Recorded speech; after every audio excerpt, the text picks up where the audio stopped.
was right about the shoe. The shoe was not the same in the pic shown in court as the shoe pulled from the evidence bag by Trooper Bukake.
You mentioned you're at the hospital. There was a sneaker.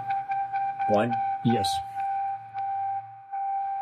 Bukake!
Woo!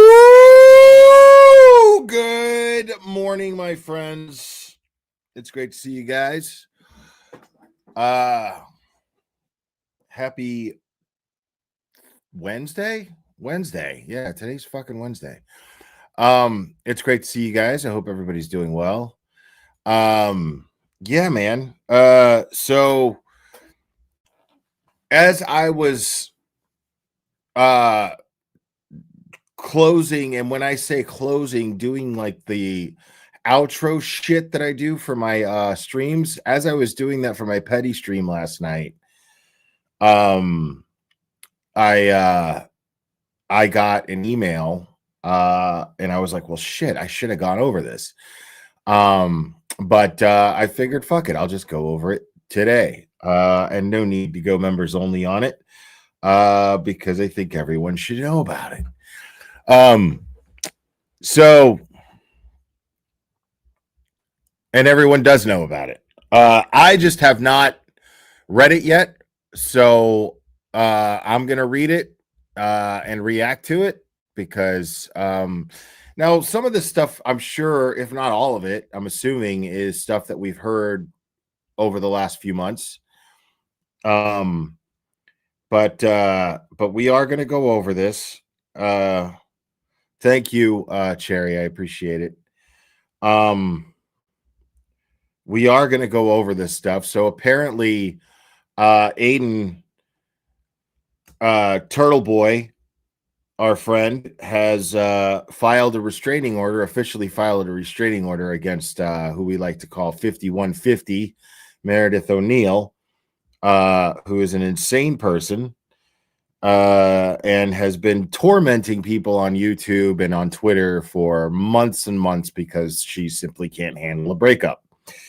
Give a shit what your opinion is about it. That's the truth. Liz88 gifted a membership. Thank you so much, Liz88. We love you.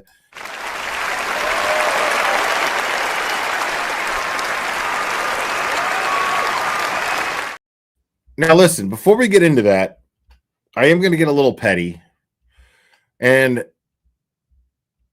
I'm going to start off with a disclaimer. This is nothing against Jess Machado. I like Jess Machado. But it's been happening in her chat because this person keeps showing up there. Now, on hand, currently, I don't have any...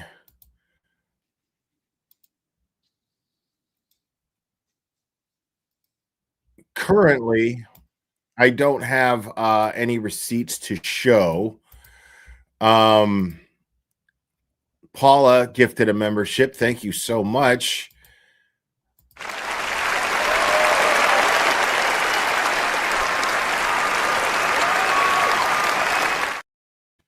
Currently, I don't have any receipts to show, but I don't really fucking need any because they've been very public. And I know that there are plenty of people who, sorry, give me 1 second. I just got a very important email.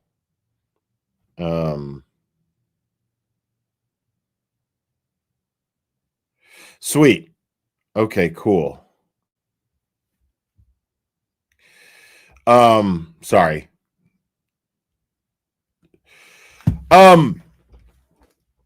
So lately I've been seeing this person in Jess Machado's chat.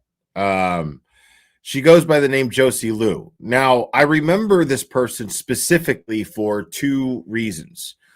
One, because this person used to be a supporter of this channel. She used to call into the show all the time, actually. And give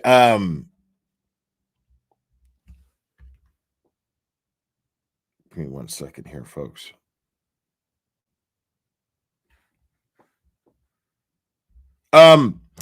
She used to call into the show all the time.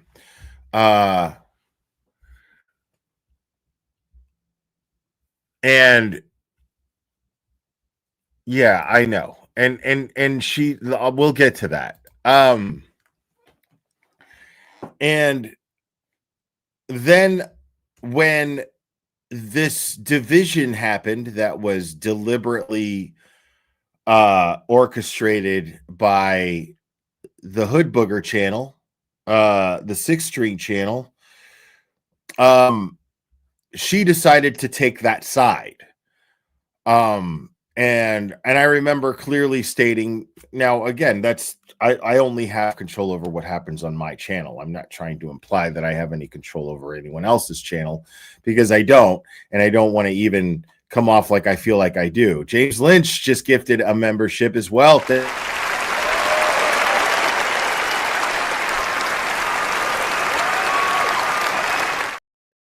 Now,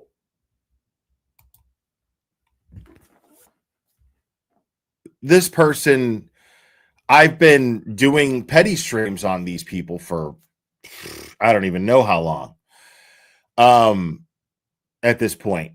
And this person decided to be over there, and she has been dropping fucking C notes in super chats like crazy over there in that channel. And that's cool. Great. Awesome.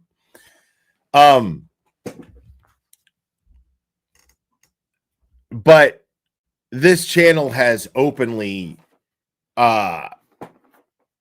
endorsed people who have been trying to throw Aiden in jail. They've given people platforms to speak on. They have themselves endorsed Aiden going to jail. when we're here trying to it's like, of course, I don't doubt that at all. I mean, it makes perfect sense that she would. And this is the kind of person that I've dealt with for years. Cherry knows exactly the type of person. Now, I haven't discussed a word about this person to Cherry, but Cherry already knows the type, guaranteed. Will's harem. Thank you so much for gifting 5 memberships.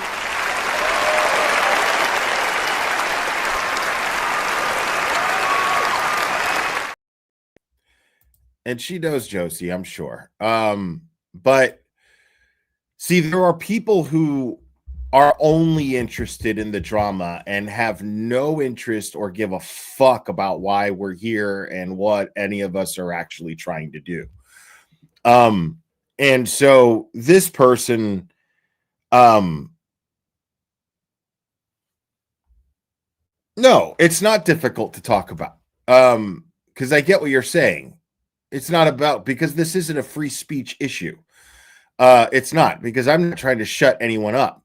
That Dina, not that Dina, gifted 10 memberships, people.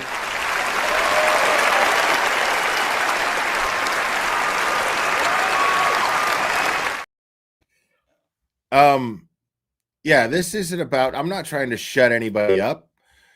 I just find it interesting when someone who clearly supports the incarceration of someone who was merely exercising their free speech, I find it ironic that they just show up in all these different chats simply because they detect drama. Now, it's interesting because I don't see her so much in JFK's chat so much anymore, and there's a good reason why. And it's because JFK has not really been involved in any drama. He has not been talking about it. As far as that I've seen, nobody sent me anything. I haven't seen anything. I've seen the guy so far for the last, I don't know how many live streams, talk about his fucking rap shit or whatever the fuck.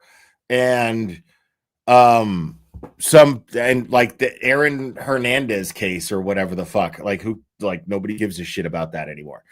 But now she has gone over, since I guess she's bored with the content over at the JFK channel, she's managed to gravitate towards, well, who has drama on their channel? And Jess has drama on her channel too. A lot of us do. And she headed over there. Now, she knew very well that she burned her bridges here. She's not going to come here. She's not welcome here. Thank you for becoming a member, New Hampshire woman. Not that Dina, damn it. Member for 6 months, taking Jennifer for her morning walk with you. Yes, Jennifer. Jennifer Kill. I hope she heard that. So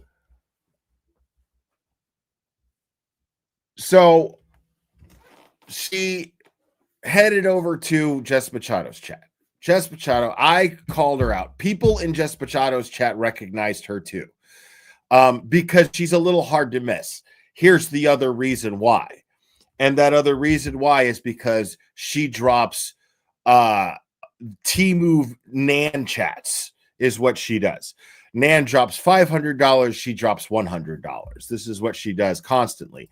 Superstition Man gifted 5 minutes.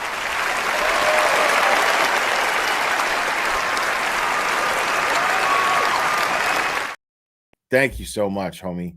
Appreciate it. So she's been dropping these $100 super chats. Now, yesterday she didn't do this, but I saw her in Jess Machado's chat and I called her out and I said, hey, shouldn't you be like supporting hood boogers? Like, what are you doing here? I'm surprised you're here. I love Jess's channel, but how can you love Jess's channel when Jess advocates for Aiden and his free speech, openly supports Aiden Carney, and yet you have been financially backing every effort to shut Aiden down? So what are you talking about? What are you doing here? right? So I called this out.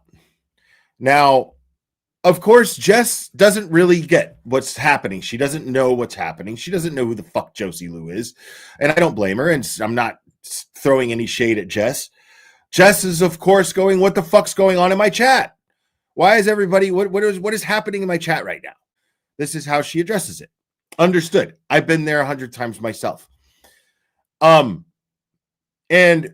so I texted Jess and I go, hey, listen, I'm sorry. It's probably my fault, but there's this person. And she's like, and I explained it quickly in a quick sentence. I can't remember what I said. And she was like, nope, totally. You're good. I totally understand. Then today she's in Jess's chat and she drops a hundo super chat, right? Totally. I see exactly right through this shit. And immediately I know it for what it is. It's the same exact reason Crawford tried throwing fundraisers for Karen Reed, as well as what's his dickhead? What's his dickhead? DJ. DJ was doing it the same reason why JFK did it and tried to fucking force a thank you from Karen Reed when he did it. It was the same shit. She got called out. Everyone in the chat saw her, but she needs the drama so bad. She's like, I can't not have the Jess Machado drama, and I have to be heard in the drama chat. So I have to fight for my place in the Jess Machado chat, is what she was doing. So she hides behind $100 super chat, right? So of course Jess is going to go, oh my God, thank you. And she's just going to be grateful for the $100 super chat, as anybody would. But I know why she did it. And I'm not trying to fuck with Jess's money. I'm not, I'm not. But, and maybe that's my fault. Maybe I need to learn to just fucking keep my fucking mouth shut and just be like, all right, like if she's over here dropping money, then cool. But all I did was just basically react to what I saw from yesterday. And I was like, whatever. And then Jess got mad because shit was happening in her chat again. But most of the chat backed me up because they were like, no, man, we know who this bitch is. Like, she's in here trying to act like nobody knows who she is. And now everybody's got to feel awkward because they're like, oh, well, she gave Jess money. So I guess she gets to buy her way in everyone's good graces. And fine. If that's the case, then cool. That shit doesn't fly here. But I'm not saying that I expect other creators to be the same way that I am. It's my fault that I assumed it. And, and again, I'm not trashing anybody. If their money is fucking green, then why are you fucking with my money? I get that. That's fine. And I'm not saying that's where Jess is coming from. I'm just assuming at the worst case scenario, this is why she would be upset with me. But this was clearly what she was doing, and I called it out. And it was just what was really fascinating about it was there were certain people in the chat. Like there was Grammy 72, who I get along with great. She's been here many times, but she said one of the most galactically stupid things I've ever seen. And she's like, I love you, Glare, but, or I love you, Will, or something to that effect. And then, but you should know you shouldn't come here to disagree with people. You shouldn't disagree with people in here, is what she said. You shouldn't be disagreeing with people in here. And I don't think it was sarcasm, because she was like, I love you, Will. But she was trying to soften the blow by saying, hey, I love you, So I was like, wow, okay, so I can't disagree with someone? Depending on the chat is where I can disagree with someone or not disagree with them. Okay. All right. Cool. No, I'm not saying it's all about the money. Again, Jess doesn't know who the fuck this lady is. She's just like, what the fuck's going on? You know, like I get that. So Jess's reaction is just like, what's going on in my chat? And why the fuck is Will bringing that shit here? I understand that. I'm not mad at Jess. I get that. I when I see blatant hypocrisy, I can't help it. I have to call that person out. I'm not in direct contact with this person. I have no interest in being in direct contact with this person. I'd rather fucking cut their legs out from under them in the exact fucking place where they're looking for relevance. So if you're sitting there trying to buy relevance because you just love fucking gossiping with people, and I see it, I'm going to go, aha, I see you. You're a piece of shit. You know what I'm saying? I wasn't saying, hey, leave. I wanted an answer to the question. I wanted to see if this person, because that kind of behavior fucking fascinates me, dude. Like, I wanted to see if this person had the audacity, had the balls to be in Justice Chat and say the things in regards to Aiden being in jail and being so anti-Aiden and accusing him of harassment and accusing him of intimidation and all of these things. If now she feels differently because she's in Justice Chat, and I wanted to hear her say it. If you feel differently, then cool. If you changed your fucking mind, then cool. But she wouldn't do it. She wouldn't even address it. She just kept avoiding it. Every time I said, I just want an answer to the question. The question is simple. Do you still think Aiden should be put in jail? I'm curious, because it's not even about Aiden. It's about what we're all here for. It's about why we all support Aiden. So I wanted to know, how do you feel on that? What is your position on this? Now, unfortunately, it happened in Justice Chat. I get it. Caused a bunch of shit because there were people taking sides, and Jess is trying to talk about how good her croissant was. I get that. You know, it's nice and peaceful and chill and happy, and you know, but I just couldn't help it. I that's just in my nature. I was like, this lady is fucking completely full of shit, and she has financially backed for months people who have been trying to shut someone down for simply reporting the news.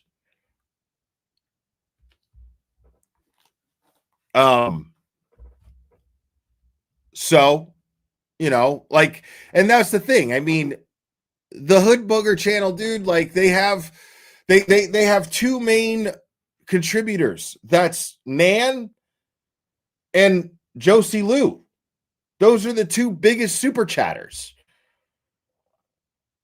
And now because Josie Lou just feels like it, she could just pretend like, because she has money, she could just pretend like she didn't just completely and totally back people who are trying to destroy someone for simply reporting the news. Okay. I don't give a fuck how she feels about me. I give a fuck about that. I mean, I don't know about all that either. That she's a spy for Shot on the Gulf of the Hood Rats. I mean, she's a little too goddamn obvious to be a spy. That's my point.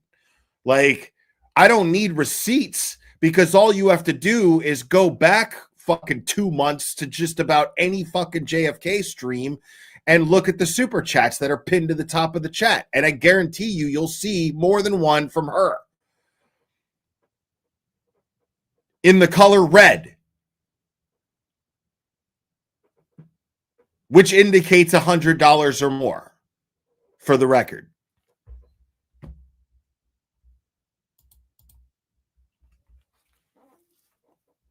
So, in my own little weird way, I was trying to protect the integrity of Jess's channel. That's not my job. That's not my job.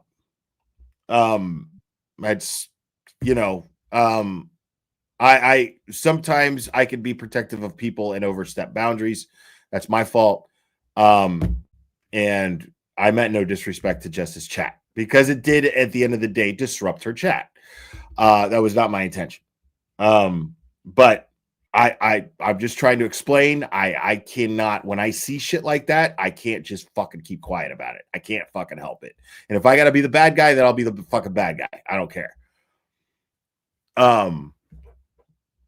Yeah, I'm sure she's gone after. I mean, I know she's gone after me. I know she has. I did nothing to this lady. I did nothing to this lady except do the same shit that I do here all the time. I didn't do anything to her. I didn't say anything about her. I just simply called out JFK for what he was doing because it was obvious what he was doing. So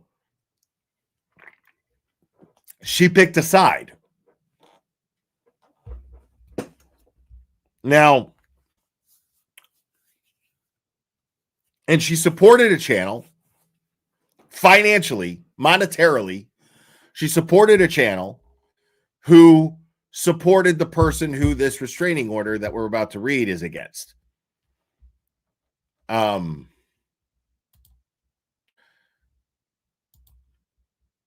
Now, Cherry redacted this to the best of her ability, but I'm overly paranoid about it.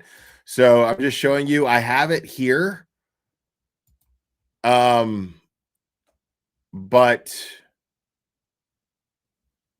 I am not going to leave it on the screen.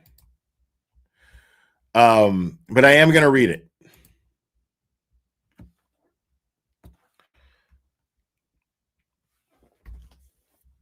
And I think this is a long time coming for sure. Like I couldn't believe how much Aiden put up with from this person. Like that shit is just crazy to me. But it says here, affidavit of Aiden Carney. One, I was in a dating and intimate relationship with Meredith O'Neill from February 2024 through July of 2025. Okay, so a little over a year, about a year and a half almost, if not a year and a half. She began messaging me while I was in jail and began regularly visiting me and sending me videos until my release on February 23rd, 2024. While I was incarcerated, I was extremely lonely and vulnerable. And in hindsight, I feel like she preyed on that vulnerability. Within a few weeks of talking to her, she had already made plans to buy a house together with me and have a baby, despite the fact that I was still married. Now, I could give you guys a little insight. Like, I never got much. They're very private, you know. When I hung out with Aiden and Meredith together, and Melissa, welcome to the Hoity Glady. When we all hung out,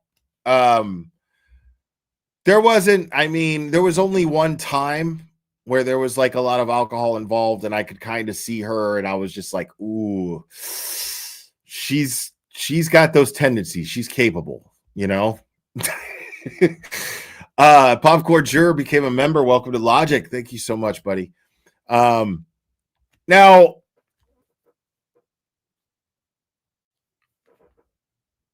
I do remember one time though, because this line here made me think of this, where he says, within a few weeks of talking to her, she had already made plans to buy a house together with me and have a baby. You guys have heard me on my rants where I talk about, you know, being single and why I think it's fucking absurd for a guy my age to like want to not be single. So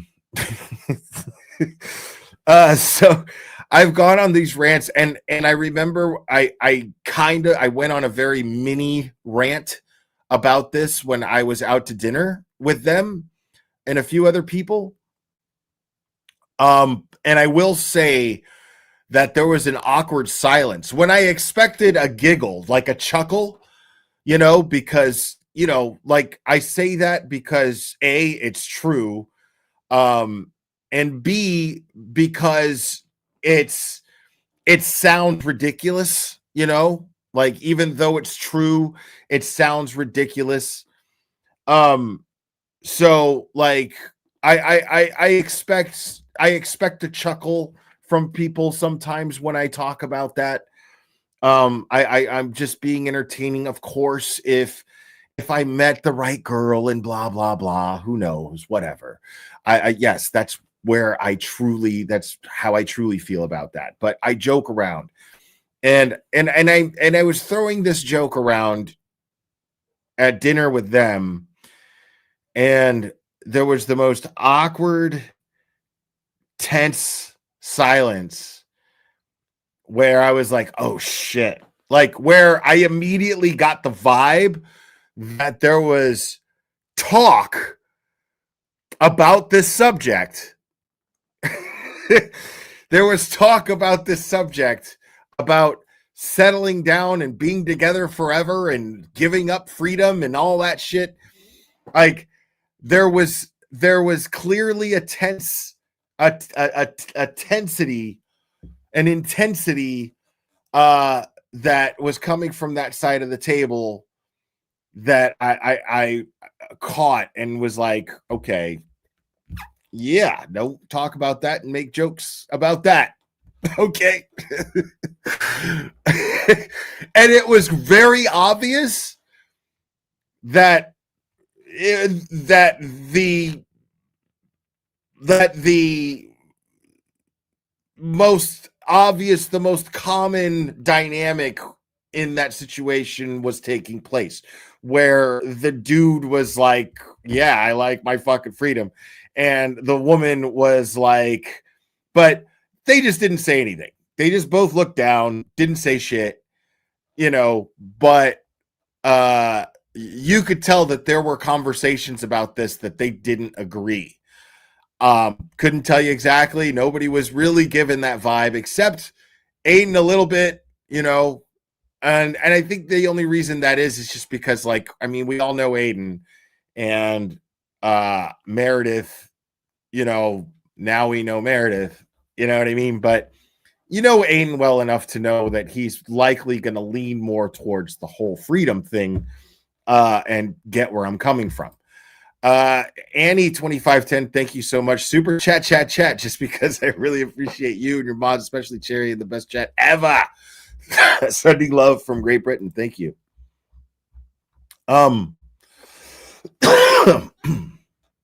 So yeah, it's just funny to read this because I didn't assume that there was this much conversation about this because they were so fresh into the relationship. Not that I was judging, because I wasn't.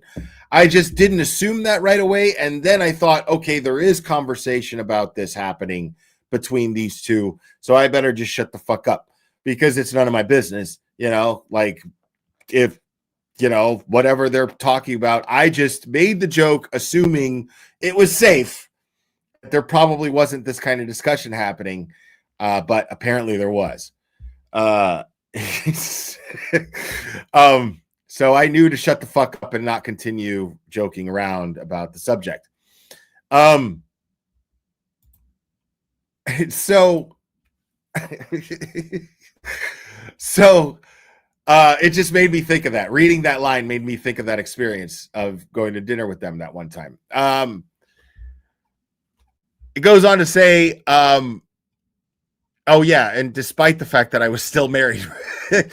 So it goes on to say, while I was in jail, it was brought to my attention by a woman named Courtney Healy that this court, and okay, I caught that one, but if I miss any super chats or anything, I apologize. I have this shit running on my phone so that in my peripherals, I'll see a highlight in the chat so I don't miss any. But if I do miss any, it's because I have another screen pulled up and I can't see it. So I apologize in advance. Thank you, Dina. Ride or die for Glara. I'm a loyal motherfucker. Yes, you are. You're amazing, Dina. And yeah, no, and listen, it was just her chat, okay? going back to the Josie Lou thing, I don't want anybody giving Jess any shit. Like, it's just her chat. She just reacted because there was a fucking discourse happening in her chat. This is what all creators do. She has nothing to do with any of it. So don't give Jess any shit.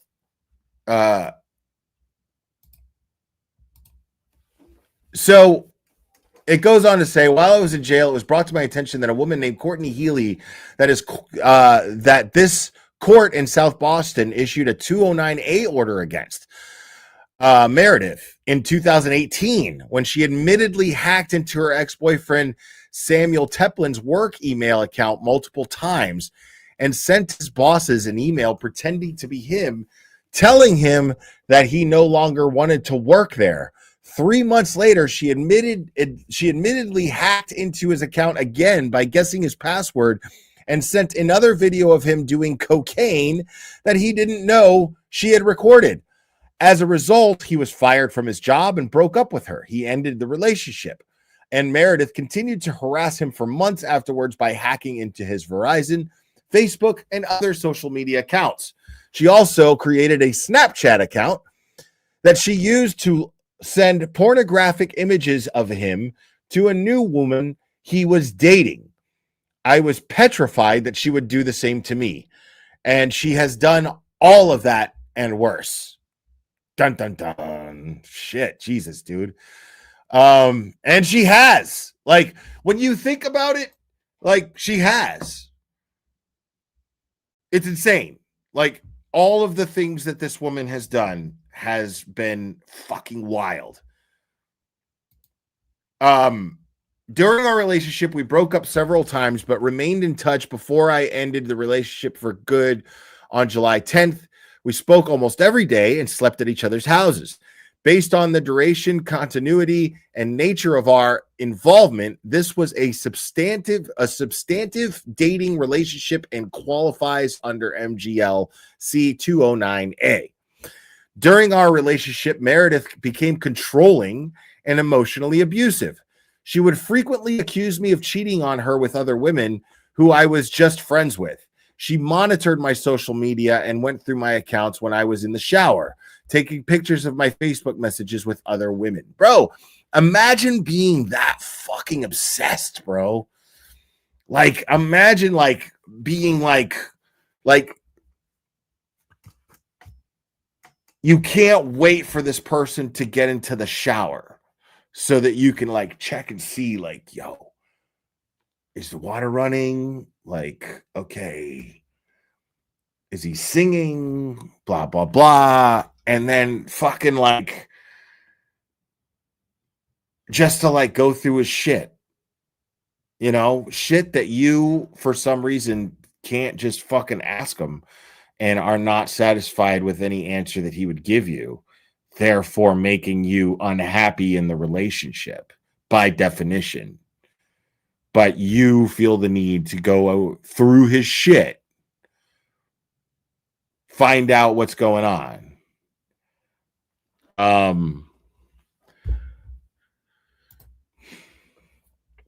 Meredith did cocaine in the apartment where her daughter lives. Which she admittedly in text messages, which she admitted in text messages. She asked me to do it with her and I declined. She also abused alcohol and admitted to me in text messages that she had a drinking problem. She often blamed her abusive behavior on alcohol. Now, that's what's funny, dude. It's like, listen, bro, I'm not going to lie. I'm going to be completely and totally honest with you. Full disclosure. I have that nature in me where I just like to party. Now, my body just can't do what it used to do. I don't even know anybody anymore to call up, to go hang out with, or to buy any substances from. I don't know anybody. So this is not a lifestyle that I take an interest in currently at all. But there have been scenarios, social scenarios that I ended up in where old favorites decide to pop up and say hello, right?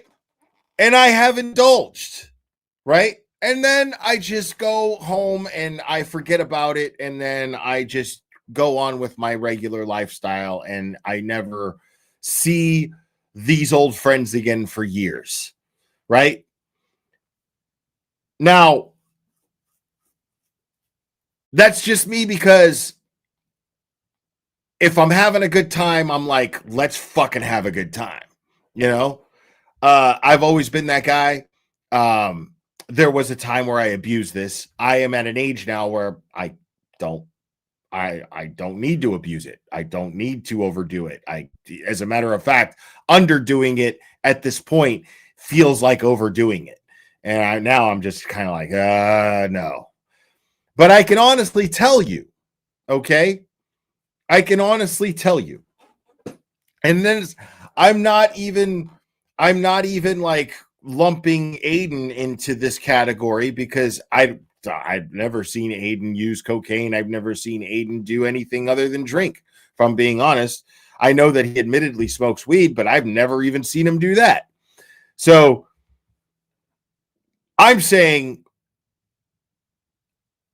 when I put myself in a position to relate to what's being said here in this affidavit, even if I indulged on occasion and I was dating a girl like Meredith and she busted out a bag of blow and I'd been like, man, it's been years, you know, but I knew the type of person that Meredith was, I would decline too. I'd be like, nope, nah, that shit's not for me anymore.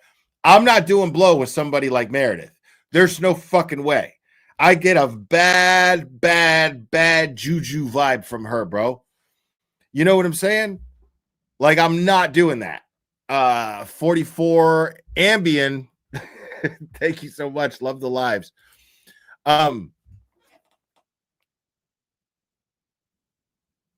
There's no fucking way. No, not in public, not in private. No fucking way would I ever put myself in a compromisable position like that, where someone who likes to record me without my knowledge, somebody who I already suspect is going through my shit, somebody who is capable of being that shady. There's no fucking way that I would ever let myself be in a compromised position to where they might secretly record me or anything even close. So for all we know, Aiden could be like the biggest fucking cokehead you ever met in your fucking life, which I don't believe that he is even remotely that. But I'm saying he could absolutely be that. And a guy with his common sense is for sure gonna be like, fuck no, I'm not doing cocaine with you. You're out of your fucking mind. Like, I don't need to do anything that bad. No fucking way. That's the difference between addiction and a desire to have a good time. Because what you're doing right there is putting yourself in a position to where you could be having a really bad time. You might have a good time at that moment, that very moment, but it's going to cause you a series of bad times down the road. That if that's even a possibility, if that's even a remote likelihood, you are going to avoid that if you have any sense of self-preservation whatsoever. No fucking way are you going to fucking put yourself in that position. No fucking way would I ever do cocaine with Meredith O'Neill. No fucking way. Callum C, thank you so much. Have some of my great British pounds, good sir. Yes, a lot of British folks in the chat. Super chatting. Love my limeys. Thank you guys. Yeah, there's no fucking way. So, like, now, Aiden's reasons probably do not even apply to my own reasons. I'm just illustrating the point that it just doesn't even apply to somebody who will never, ever touch cocaine.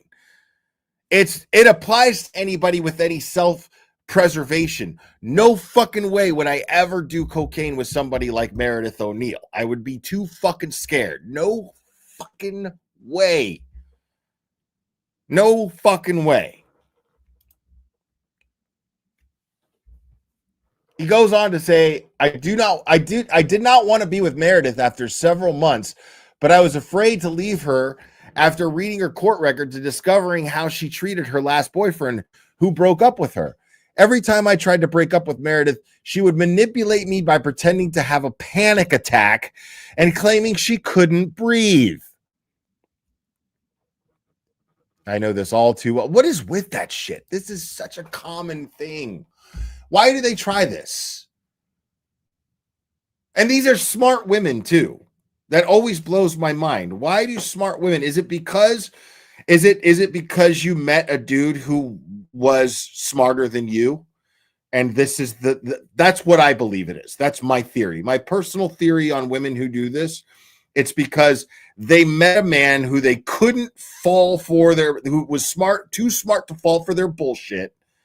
And was like, I'm good now, man. I see, like, the veil has been fucking lifted. The curtain has been drawn. I can see you. And I'm good. I gotta go. And then they go, oh, look what you're doing to me. Hold on, I can't breathe. Hold on. No, wait, no. I'm good, but like... Wait, so me breaking up with you is literally killing you right now.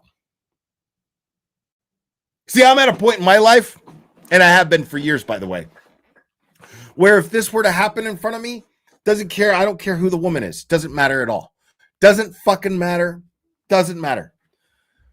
If that happens in front of me, I'm going to immediately go in my mind and go, am I going to catch a manslaughter charge for this? I want to see if I will. Like, let me see are you going to die? Are you going to die right now? Are you going to die right now? Like, am I going to catch a manslaughter charge because you fucking dropped dead from a breakup? Please. Go on. Have your breakdown, please. Go on. That's where I'm at. That's where I'm at. I don't give a fuck. Okay? Like, I don't give a fuck how my actions have made you feel. If I decide now that I don't want to be with you anymore, I don't care that you think it's my fault. It does not matter to me at all how you perceive the fault.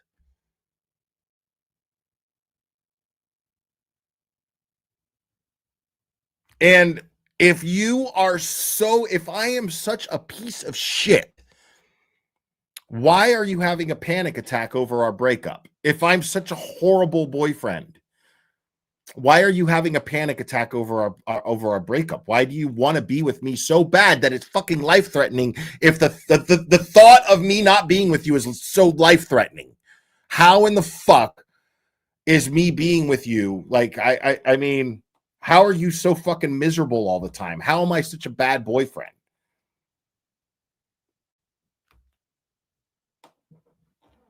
Oh, the reasoning, the reason, it's too much. No, I'm having a panic. I can't breathe. Are you gonna die?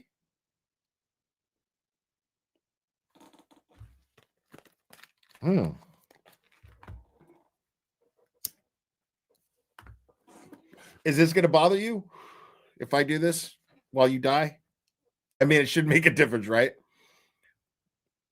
That's fucking me at this point. Like, I am not arguing with anyone anymore, ever. Like, when it comes to people who I say that I love or that say that they love me. That's never happening.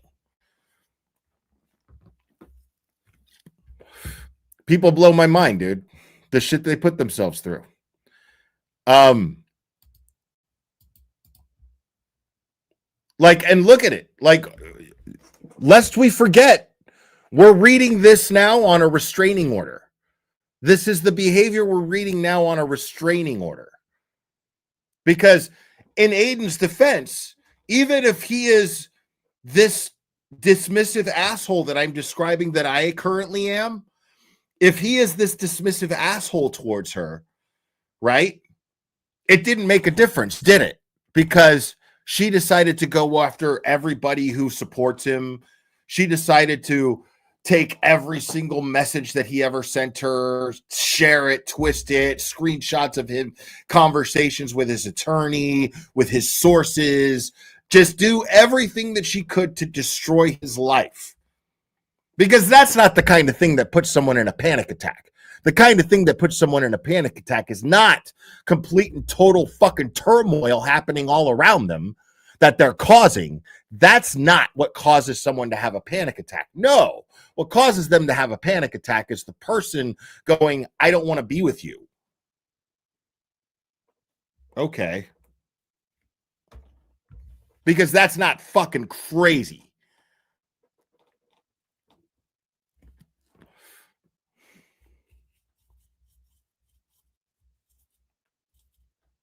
Like, unreal. Like, that it's gotten to a point where this guy has to file a fucking restraining order because she couldn't handle not being with. She couldn't handle being broken up with.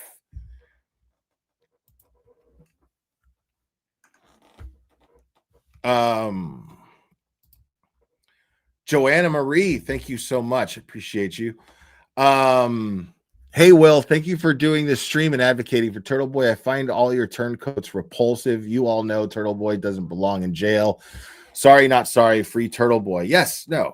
Thank you so much. And I just got a super thanks from my petty stream from Gabby Gale. I guess is rewatching the petty stream as I'm live doing this.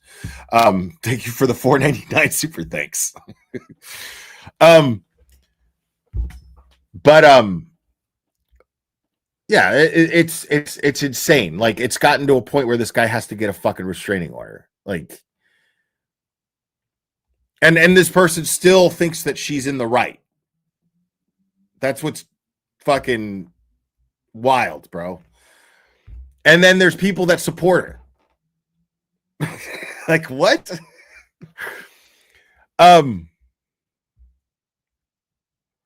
Other times she would threaten to post things about me that she had learned during our relationship. These tactics worked and kept me in the relationship longer than I wanted to be. Because that's love, folks. Remember that. That's love. Love is blackmailing someone into being with you. Because that's, oh man, nothing tugs harder at the heartstrings than extortion. I got to tell you, that's nothing says love like a box of chocolates and fucking extortion. Awesome. On May 27th, 2025, Meredith threatened that she was going to post sexual things about me online in an attempt to humiliate me. She also mentioned self-harm. In a panic, I called her repeatedly. She would ignore me and then pick up after several calls, hang up, and get me to keep calling her like it was a game to her. I ended up going to her apartment that day, leaving my work early, but left her apartment after she once again threatened me.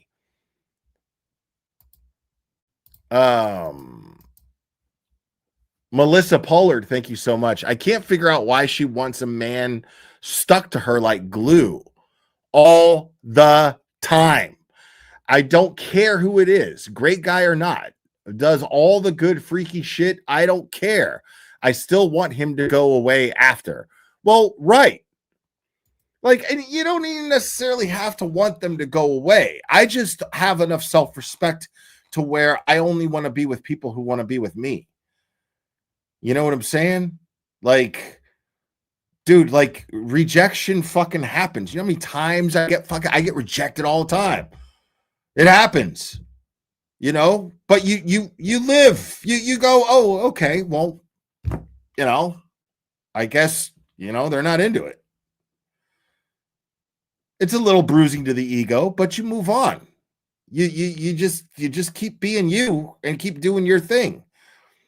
But see, that the difference is with Meredith, it's a self-esteem issue that is incredibly bad. It's a mess because she was only interested in Aiden because she thought being in a relationship with Aiden gave her some sort of definition. It defined her in some way, defined who she was in some way. It gave her some sort of title in her own mind. Shannon Lee, thank you so much. Member for 9 months. The impounded after David says a lot. I haven't seen the impounded after David, unless what I'm reading is the impounded. I hope it's not. I don't want to get anyone in trouble, but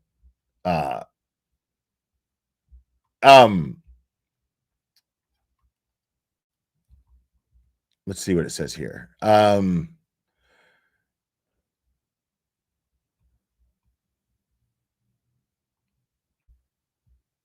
I ended up going to her apartment that day, leaving my work early, but left her apartment after she once again threatened me. On May 28th, 2025, Meredith accused me of cheating on her and demanded to come to my house. I repeatedly told her in text messages not to, and that she was unwelcome there. I told her that was with my 7-year-old, that I was with my 7-year-old son and that she couldn't come over, but she told me to drop him off with his mother because she was coming anyway. She also claimed that she couldn't breathe without seeing me and told me she didn't want to live without me in an attempt to manipulate me into continuing the relationship. Like, I'm telling you right now, dude, like,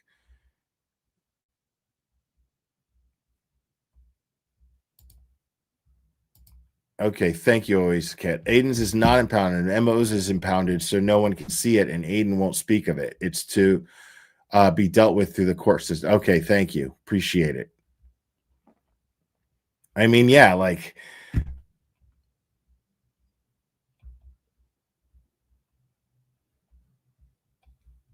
oh, so it wasn't impounded before, but it's now impounded, is what you're saying.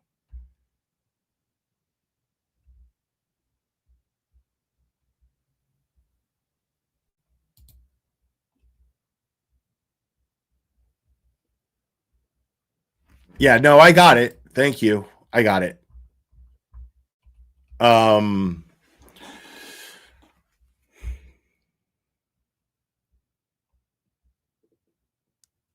hers was always impounded. Okay. Then how the fuck did you see it?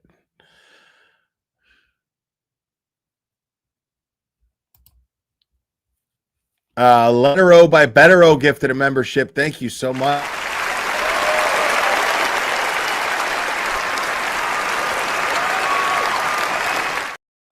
Right, that's what I'm reading. I'm like, yeah, I hope it's not fucking impounded because like it's out there. Fucking, I know Baker went over it. So I'm like, yeah, I don't think this is impounded. Otherwise I wouldn't have it. Yeah, I was gonna say, so how the fuck does she know how fucking telling it is if you know? Anyway. On the day that I finally ended our relationship for good, Meredith came to my house to pick up her belongings, which I left in the mailbox. I was not home, and she sent me a text message showing a giant gash on her wrist, which appeared to be self-inflicted. She claims that she fell, but I believe she was lying to garner sympathy to make me feel bad for her in an attempt to prolong the relationship. When I arrived home, Meredith was in my bed crying and her face was covered in blood. This was extremely unsettling and scary, of course. I attempted to break up with her for over 3 hours before she finally accepted it, but wanted to spend the night. I agreed, but told her I did not want to be intimate with her, despite her trying to be intimate with me. So there it is. All right, listen. I'm going to do this to myself if I'm going to rehome myself if you break up with me. Okay, well, I'm going to talk to you for 3 hours and talk you out of doing this. and let you know that the breakup is happening, whether you like it or not, but don't rehome yourself. Got it. Cool. Awesome. So then it's, but since I'm not going to rehome myself, wink, wink, can I stay the night? Okay. Can I stay the night? All right. But we're not fucking. Okay. We're not fucking. We're not doing that. But no, bro. Like, listen, we're way past your pussy being some sort of bargaining chip here. I've already had it. It's not that good. And I've already moved on. Like, this is no longer a thing. Just because you don't get to, and you damn sure don't get to abuse that happening and use it against me later, saying, well, you fucked me after we broke up, so I didn't think we were broken up. Because that's exactly what she was trying to do there. Like, no.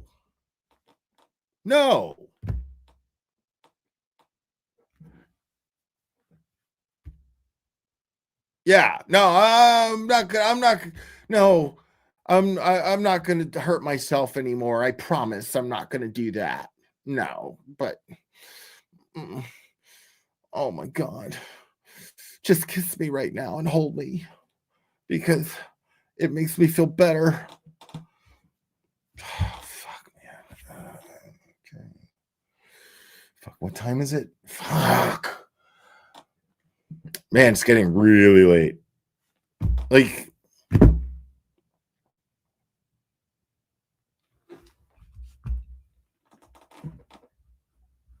that shit is infuriating, dude. When I read shit like this, I'm trying to tell you that shit is infuriating. I've been there 100 times. And I'm telling you, it's because I'm fucking stupid, okay? Because I always end up with women like this because they're the ones. I'm also a very sexual man, okay? All right? I'm a very sexual man.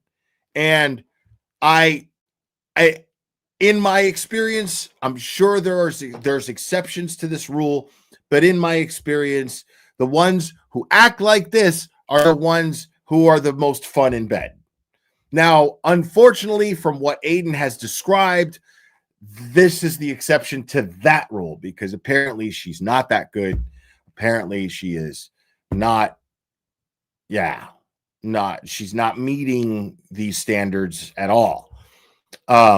Like, I would have felt fucking robbed, bro. Like, because I bet you subconsciously he got the vibe. You don't not get the vibe. You don't know somebody as intimately as you know Meredith and not get the vibe that she's fucking crazy at some point.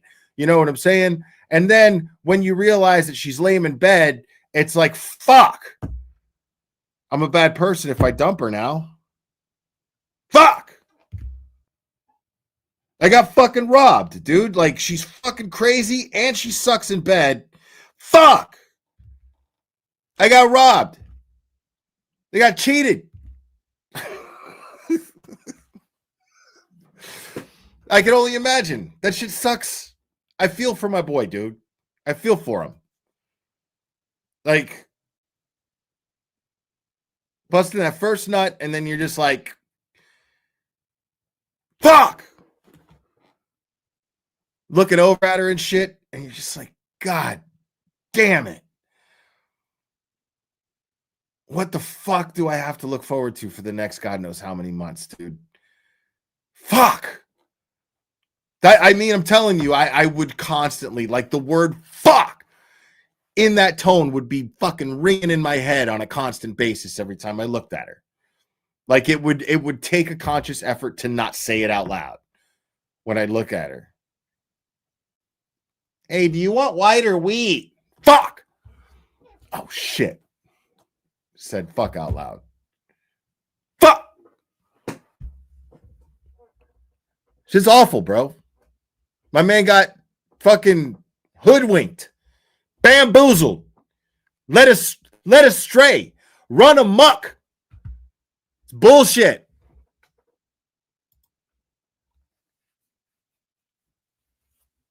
Throughout our relationship, Meredith would use coercive No, I know it's coercive. Coercive control in or to regulate and monitor my activities, communications, and movements. She bought me an Apple Watch for Christmas, which she hooked up to my phone while I was at the gym on January 30th, 2025. Already, you know, like, I can't even, there's no, hey, I got you an Apple Watch for Christmas.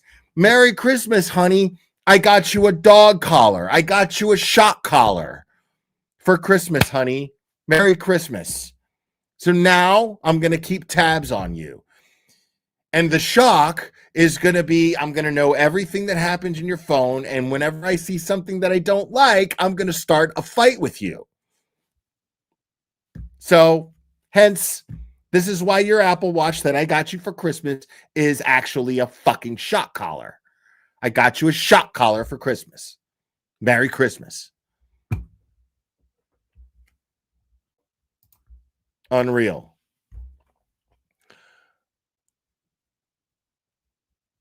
She read my private messages, which included messages from a woman who sent me images of her breasts.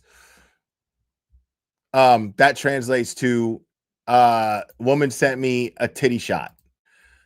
Meredith video recorded my watch with her phone, showing the woman taking off her shirt and revealing her breast, showing me her titties.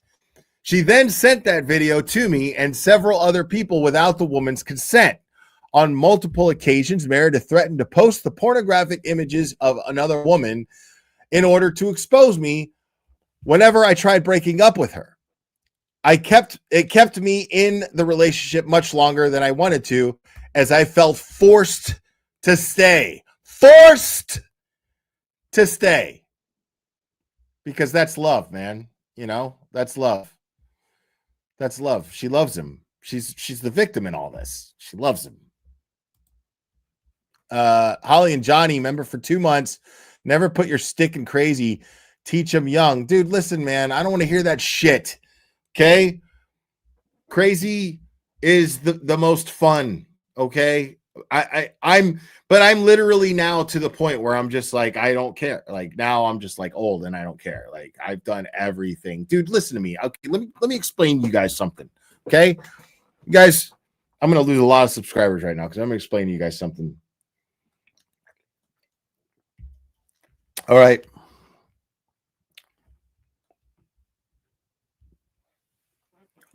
My penis has several nicknames. Okay. The hoity-goity is one of them. It is pronounced the hoity-goity. Okay. You have relationships with girls. You know what I'm saying? You have relationships with people.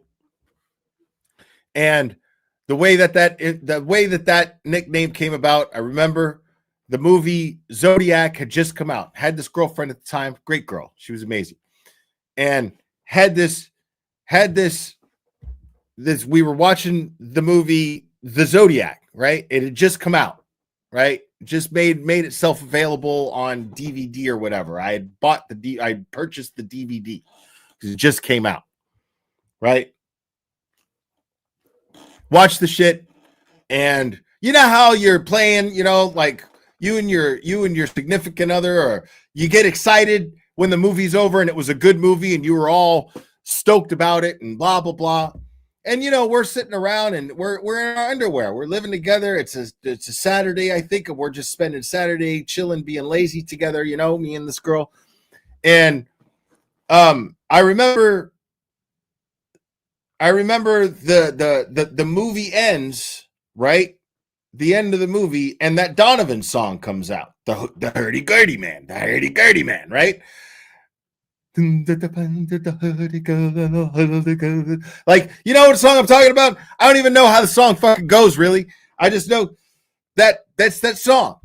And so, you know how you're playing around, like whenever me and my brother or me and my cousins or me and my friends would finish watching a movie and it was a good movie that you really liked, you get all excited, start wrestling around, you know, you're just all excited because you just enjoy the movie so much, right? And so the hurdy-gurdy song is playing at the end of the Zodiac movie, right? The Donovan song, right? Right? And I don't know how the song goes, but whatever, but he kept saying hurdy-gurdy. And so I was joking around and I was wearing boxer brief and I had like my dick sticking out from the sleeve of the boxer brief. I guess the leg of the boxer brief. It was sticking out. I had the tip of my dick sticking out from the bottom of it. And I was like, and I stood over on the bed and I was like, yo, check it. You know, and I was like, you know what that is? That's the lady, right? So that's how that name came about, right? And it just stuck. So I now I want to fucking be very clear about something. Okay. I value my penis. Okay. I love my penis.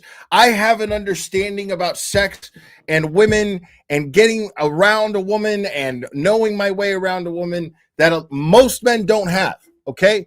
I know this. Any woman that's been with me will tell you this. I'm not bragging. Some guys are good. They know their way around an engine. I know my way around a lady. That's all it is. I understand this about myself. I'm fine with it. Okay. There are worse things to excel at. Okay. Now listen. Having said that, my penis will be the greatest thing that has ever entered any orifice of the female anatomy. This is a fact. This is the truth. Okay. Like you could have just had a meal from Gordon Ramsay cooked by Gordon Ramsay himself and been like, here you go. And he's like, oh, tell me what you think. It's fucking delicious, isn't it? It's the best thing you've ever had. And she's like, oh, yes. And then I hook up with this girl and I'm telling you, the Gordon Ramsay meal will be the second best thing that woman has ever had. Okay. That's how confident I am in my penile abilities. Okay. Now, having said that, you have to have a certain level of something. You have to grow into yourself.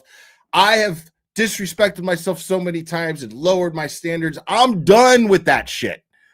I am done with that shit. Okay? I'm fucking done with that shit. No fucking way would I ever put myself in a position to have to put up with this kind of fucking crazy anymore, bro. There's just no fucking way. I have done everything that I've ever wanted to do. I have nothing more to prove to myself anymore. I have no more of these insecurities that most men have. They are gone. I've done everything I've ever wanted to fucking do with a woman sexually, romantically. I've never wanted to get married. I dodged that fucking bullet. Anybody ever been through a divorce? Yeah, not me. Don't know what it's like. You're welcome. Thank you for allowing me to learn from your mistakes. Because I'm never, ever. That is the most insane thing to do, in my opinion. It is the most insane thing to do. No, I'm making this point, okay? I'm making this point because now, like, I hope Aiden, like, now realizes, like, this has to be because I've been through this sort of thing before, okay? Not to the point to where I had to file an RO, not to that point, but where luckily it didn't have to get to that point. But now I'm like, I don't need to do that. There's no reason to put myself in this position again. No reason at all. No reason. Like, I don't have to prove anything to myself anymore. I don't have to well, I'm sorry, Bob. I just don't need to do that to myself anymore, dude. Like, the idea of, and call me, say what you will. Here's the thing. This is the beauty of it, is because I love the argument that it's like, oh, well, now you're just going to miss out. You're going to miss out on true love, Will. Okay. Please tell me what true love is. Tell me. Because I'll tell you what, Bob and Allie, I'm glad Bob's in my chat right now because Bob and Allie got something going on that doesn't fucking happen. That's what most people fucking think is going to happen, but it never happens. It happens once in a fucking like stars in a fucking galaxy, bro. Like one of a kind. Two people that get along that well, that compromise that easily, that is magical, but the chances of that happening are so fucking slim. And I'm telling you, if you get that, fucking hold on to it, fight for it, work for it, do everything you can. Totally admire that and totally respect that. But what I'm saying is the idea that everyone can be like that is fucking insane and absurd. It is. It takes two very self-aware people to be able to do this. One can't be self-aware for the other. That can't work. You know what I'm saying? Like, so now I'm at a point where like I understand my flaws. Like I've been with horrible, crazy fucking women, but I'm also a fucking mess. You know, I'm also a goddamn mess. A pain in the ass to deal with. It is not easy being in a relationship with me, to say the least. It is not. I'm temperamental. I want to do whatever the fuck I want. I will fucking change my mind on something in a whim and be like, I don't want to do that anymore. I want to do this now. And then I'll be fucking dead set about it. Like I'm just not an easy person to even fucking be hanging out with on a regular basis. So I'm not the relationship type, but the fact is I have been with people and been with, even though they're short term, I've been in good relationships. I've been in relationships that were like, all right, we've had a couple of little hiccups and strains and whatever, but for the most part, we got along great and, you know, broke up mutually and whatever. Those have happened. But they're temporary. You know what I'm saying? Like I am now to a point where I'm just like, I don't want, I'm definitely not going to spend the rest of eternity with someone. Like the idea of that is fucking scary to me, weird to me. I cannot even think on those terms. You know, and I'm saying it. I'm not saying it doesn't happen. I just use Bob and Allie as a fucking example, bro. I know it happens. I'm saying it's very, very rare. It's very rare. You know,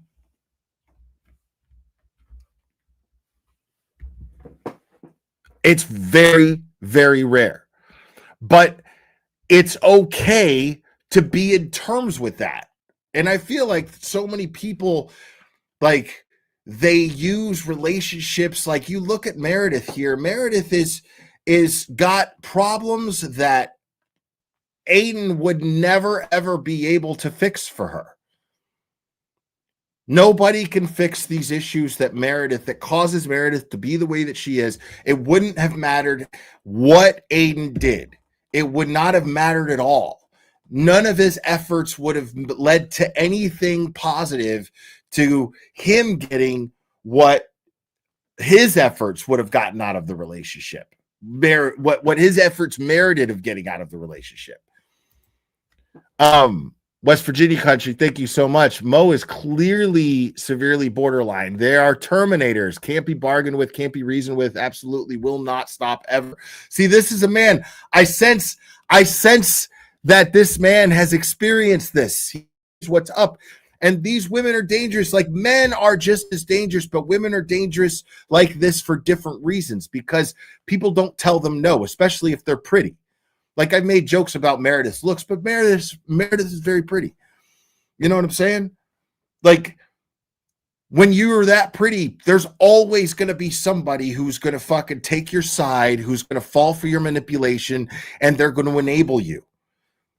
And then once you suck them dry, you move on to another person who's going to be able to do it because you're a pretty girl. And there's always going to be someone. With a guy, a guy can just fucking like, a guy will run out. A guy will burn all his bridges and then that'll be it. He's fucking homeless on the street. And then everybody's looking at him like, I wonder why he's homeless. He's spitting a good game, but his pants are dirty. You know what I mean? Like, so that's what makes it so dangerous. And so you can't sit here and blame Aiden for feeling like, oh my God, like I'm just going to be single for a while and just enjoy it, and then be candid about his practices. You know what I'm saying? But at the same time, like me, I'm so fucking, and I admit it, I am so fucking jaded, dude. I'm so fucking jaded. And I go for girls that are way out of my league. And then I'm just like, why do I do that? Like I'll go for women that are way out of my league and I'm just like, man, what am I thinking? Like, because the truth is if the very reasons that they're rejecting me are fucking valid, like they're valid. Facts. Like I am immature as fuck. I'm going to fucking be a pain in the ass. I'm going to annoy the shit out of whoever the fuck I'm with. You know what I'm saying? Like most of these feelings, these reasons are valid, but I aim way high knowing subconsciously I feel like that I'm going to get rejected. And then like now I'm definitely to a point where I'm just like, well, I don't have the low self-esteem anymore where I'm going to settle for someone who like, fuck that. Because if I see this coming a mile away, which I can, by the way, if I see that kind of shit, that Meredith O'Neill 5150 shit coming, dude, I'm like, nope. Call it paranoid, call it jaded. I'm too old to give a fuck how you feel about it. I don't care. Like, I don't want anything to do with any woman who even remotely resembles this kind of behavior. Like, I don't. I have the patience for it, and I don't need to get laid that bad. Like, I just don't need to anymore. I don't need to. You know what I mean? Like I find myself where I find myself where I'm talking to a woman and I'm like, just like, what's it going to mean to actually like meet up with this person? And then what? Like, oh, fuck, I'm going to have to sit down. I'm going to have to talk. We're going to talk. Like, get to know them. I'm going to have to explain. They're going to ask me what I do for a living. I'm going to have to explain that.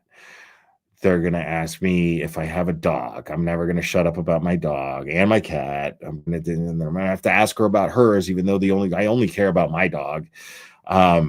This is the shit I'm going to have to do, and then I compare that to, oh, that movie's on and it's playing on one of the fucking 100 streaming services that I'm paying for right now. I've been waiting for that. Like, it's a no fucking brainer. I didn't even get through the fucking water being served at dinner. I didn't even get through that. Then I gotta I gotta play this game with a woman too, because we both want to fuck, but I gotta make her feel like I don't think she's a whore who already wants to fuck. I have to pretend with her because she's pretending, because God forbid you misconstrued her as somebody who's not a lady, because obviously she's not a lady if she has sexual desires like anybody else. So you can't imply that at all whatsoever. You have to sit here and like, it's too much, dude. I'm over it. Like, I just can't. Like, dude, like, I still have a laptop and an HDMI cable and plenty of lube. Like, it's the relationship I have with lube is fucking over the counter, exchange made. I'll see you later. That's it. That's it. Like everything else now women are like, now it's like even worse. Now everything is it has a definition. You know, it's wild, dude. Like everything has a definition, everything has a psychological explanation or a psychological term to define it. Every dude is a narcissist. You got to look out for the narcissist when you go out on dates, man. Because, oh man, there might be a narcissist out there. You know, like it's wild, bro. And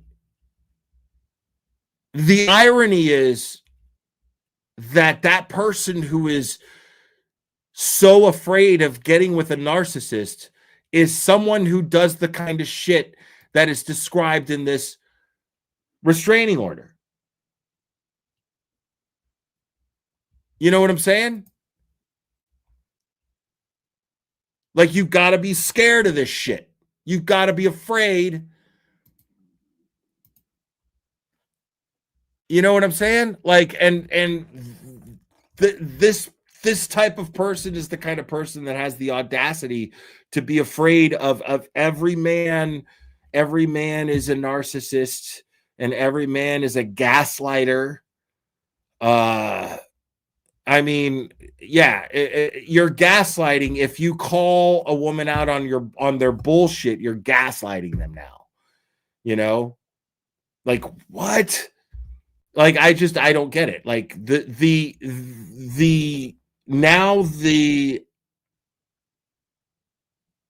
contrast, like of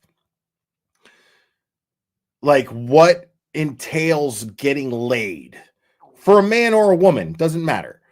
What entails getting laid and everything that comes with it is not worth the nut.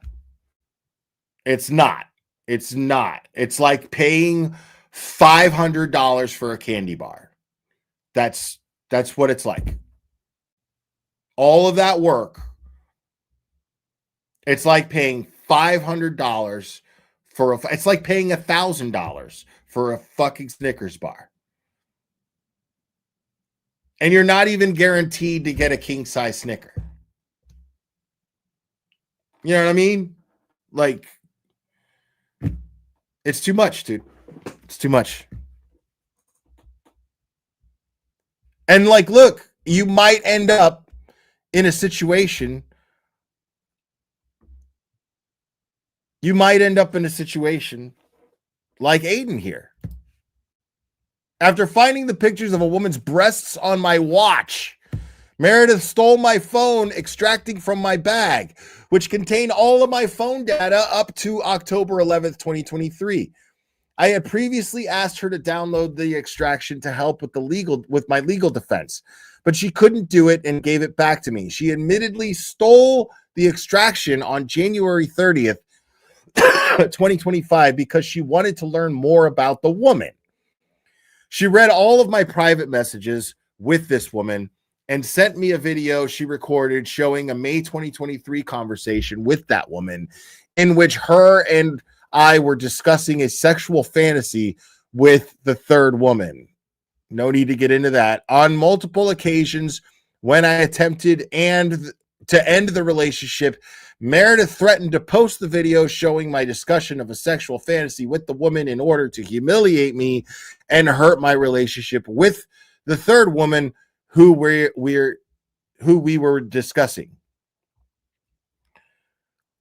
Meredith lied to me about having my Apple Watch for 6 months. During that time, I found out that she was reading my messages, monitoring my activity, and had blocked at least 4 women who she found out I had previously messaged, which she discovered while going through my stolen phone extraction.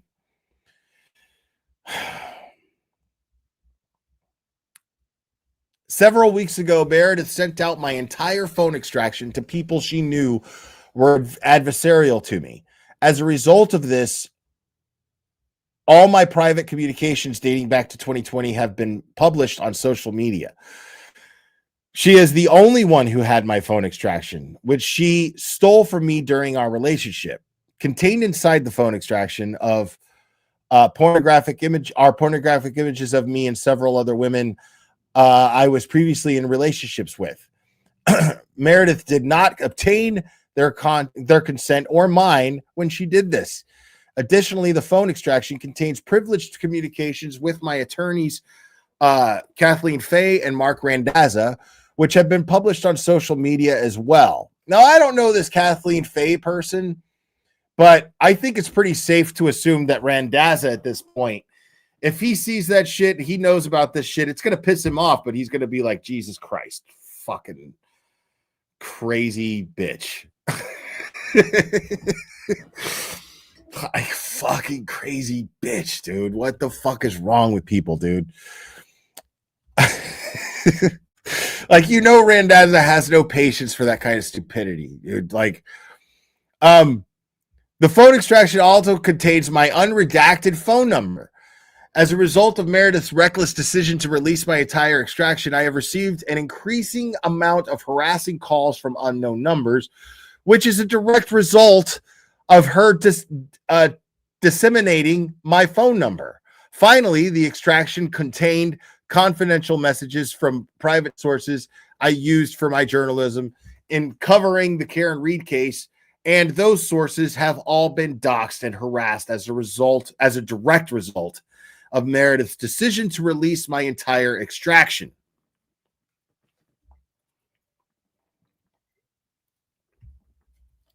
On October 14th, 2025, Meredith recorded a conversation between her and I while she was in South Boston and I was in Holden.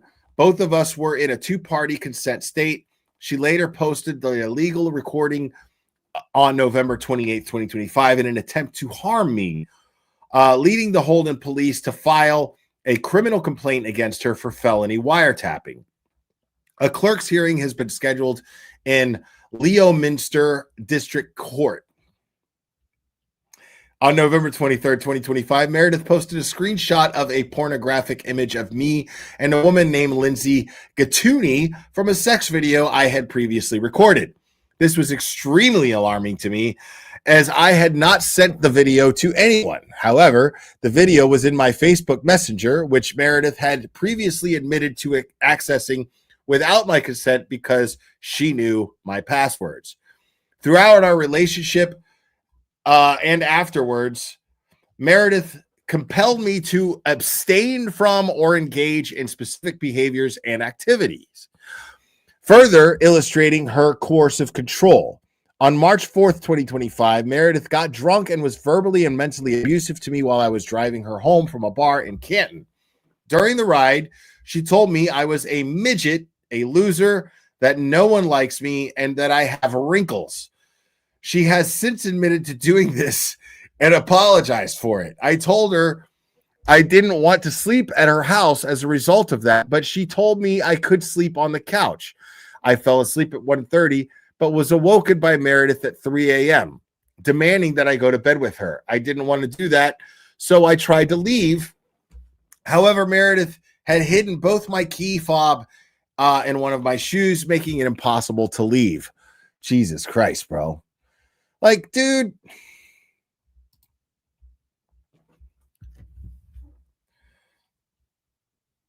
Thank you guys for your help. I know, that's what I said. Leominster. That's what I said. Thank you for your help, guys. Leominster.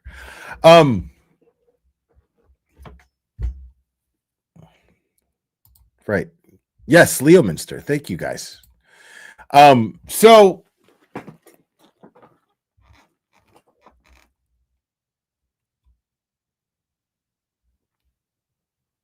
when I look at this, when I read this, I remember. Now, it's like I can imagine what she's thinking, right? She's being completely verbally abusive. She's drunk. She's being a fucking piece of shit. calling him all this shit. Guys, why do you guys keep typing this in my chat? Yes, Leo Minster, I got it. Fuck. I imagine what she's thinking. She realizes that she trashed this guy to this horrible level, to this point, and now she's like, oh fuck, this is Turtleboy we're talking about here. He could basically just call anybody up and go fuck whoever he wants if I'm not keeping tabs on him. So you can come over to the house. Just come over. Stop this. Blah, blah, blah. Well, no, you completely fucking insulted me. You made me feel like absolute utter shit because you're a drunk fucking abusive motherfucking asshole. So you expect me to come over to your house and be with you. Like, how do you expect me to fucking look in the mirror? You know? Right. Okay. Look, posting a picture of a lion, okay, is not, I get it. Leo Minster, got it. Jesus Christ. Like, posting lion emojis in my chat is not going to help me pronounce the word differently or better. I'm already saying it right. Leo Minster, you guys keep repeating it. Stop trying to spell it out. I got it. Anyway.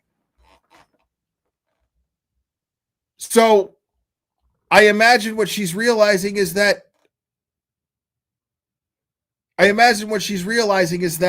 this is Turtleboy we're talking about. He can go fuck whoever he wants. But now she's like, oh, well, you can sleep on the couch. If you're not going to be with me, you can sleep on the couch. But that's just because she wants to know where he's at. She wants to possess him. She wants to own him.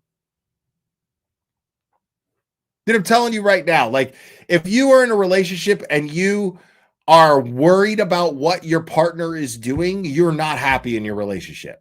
Period. If you have to worry about what your partner is doing, then you are in that relationship that you don't need to be in, and you have the ability to leave. You are the one who's unhappy. You are unhappy if you are worried about what your partner is doing.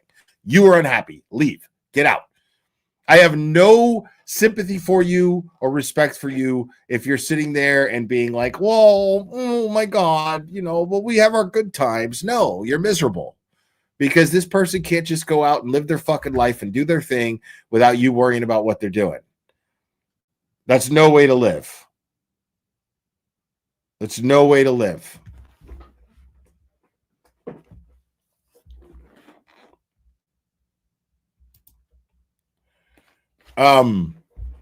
Unreal.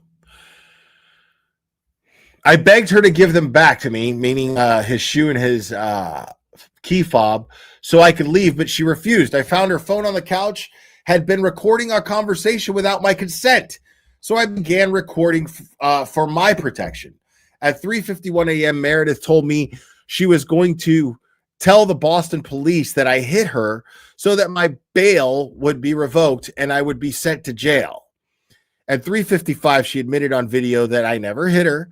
At 3:59, she said that I had hit her in a group text message that included me and a mutual friend named Deanna Corby. All I wanted to do was leave, but I couldn't because she stole my key fob and shoe, and I was petrified that she would file a false police report that I hit her if I didn't stay in a relationship with her. As a result, I had a panic attack and began crying on the floor. Unbeknownst to me, Meredith was recording me while I was crying on the floor. What a fucking cunt. On November 26, 2026, Meredith posted the video of me crying on the floor in her apartment, which I didn't know she filmed until she posted it. She did this prior to any sort of online postings from me about her. Prior to this, I only said positive things about her publicly, despite my feelings about her behavior, because I wanted to move on peacefully and protect her image. She has shared this video dozens of times, and it has been viewed millions of times on social media in an attempt to humiliate and embarrass me. On November 28th, I did a live stream discussing why there was a video of me crying on the ground having a panic attack. I outlined the months and months of mental and verbal abuse I had experienced from Meredith. As a result of me telling the truth about her, Meredith went on a 4-month-long campaign on Twitter defaming me and posting all sorts of private communications in an attempt to harm me. She has posted about me thousands of times, including from several burner accounts. According to IP logins from a forensic expert I have hired, dun, dun, dun, Meredith O'Neill began hacking onto my Twitter account in October 2024. She knew my password after learning it during our relationship. She read every private message sent to me, including a sexual message I sent to a woman. She then messaged that woman's boyfriend to alert her that her and I were communicating in a sexual manner, seriously alarming the woman. She has a history of attacking any woman who she believes is in a relationship with me. In December, Meredith began to release screenshots of privileged communications between me and my attorneys, Mark Betterow and Tim Bradle. I had sent Meredith these screenshots during our relationship, as she was part of my legal defense team, and I was keeping her up to date about our legal strategies. Publication of these messages served no purpose except to harm my legal defense and cause problems between me and my attorneys, who blamed me for ever trusting her. Her goal was to get Attorney Betterow to withdraw as counsel because she knew how upsetting it was to him to have his privileged communications posted on her Twitter account, which has over 14,000 followers. The screenshots were used to ridicule my attorneys, reveal our legal strategy, and humiliate all of us. Now, that's fucking crazy because, again, that's the truth. I mean, what other purpose could they serve? What other purpose could it serve for Meredith O'Neill to screenshot private messages between Aiden and his privileged conversations between him and his attorneys? Why would she post those? What would be the purpose of posting them other than to hurt his legal defense? And the extremely manipulative tactic here. Now, obviously, Betterow, the mighty one, he's the mighty one for a reason, right? He is not going to fall for this manipulation. He's going to see this manipulation coming a mile away. But clearly the manipulation is there. The manipulation tactic to basically put out all of this shit. Be the bad guy. Think I'm crazy. I don't care if you think I'm crazy from doing this, but I'm going to put out all of your shit between you and your attorneys. And I don't care how people look at me. What it's going to do is show your attorneys that you can't be trusted. That even it's not a question of integrity, it's a question of your judgment. That you can't be trusted with a girlfriend. And that your shit, no matter what, how am I supposed to know that my conversations with you as a client aren't getting screenshot? This woman isn't going into your phone. That whoever you're dating isn't going into your shit. Whoever you're dating isn't somebody who's secretly talking to Krusty behind your back. How the fuck do I know that this shit isn't happening? So the best thing for me to do, well, I'm just going to quit being your attorney so I don't have to worry about my privacy being invaded.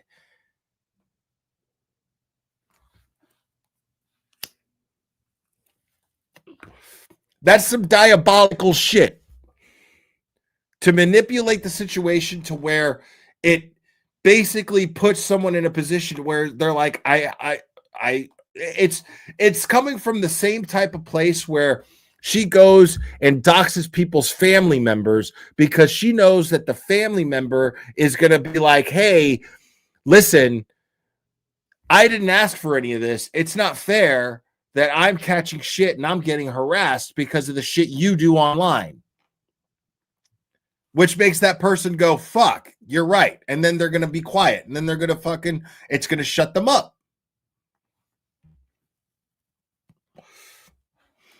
Which is what JLR tried doing to me. Now, It's that same dirty type of manipulation. I don't care if you think I'm a fucking bad person or a doxer. I don't care how it makes me look publicly. All I care about is that it hurts you.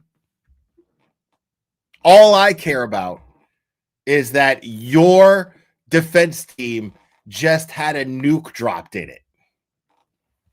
And I dropped it. And I don't give a fuck what kind of fucking blowback I get online from it. I'll get attention either way because all I care about is attention, whether it's good or bad.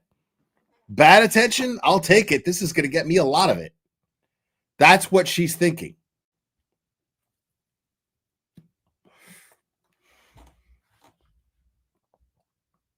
It's unreal.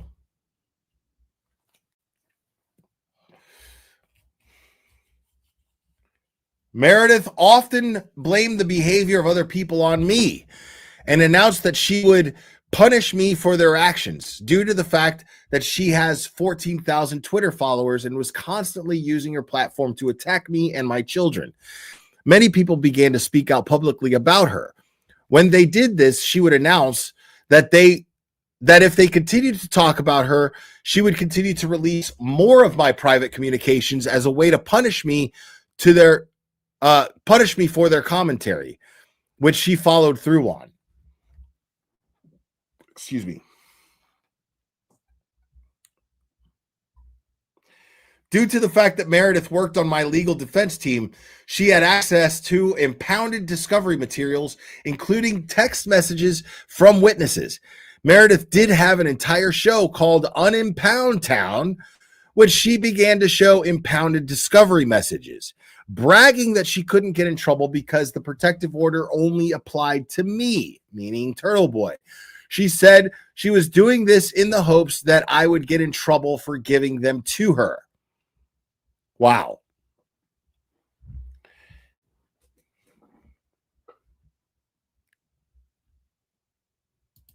I mean, that's crazy, dude. Like how I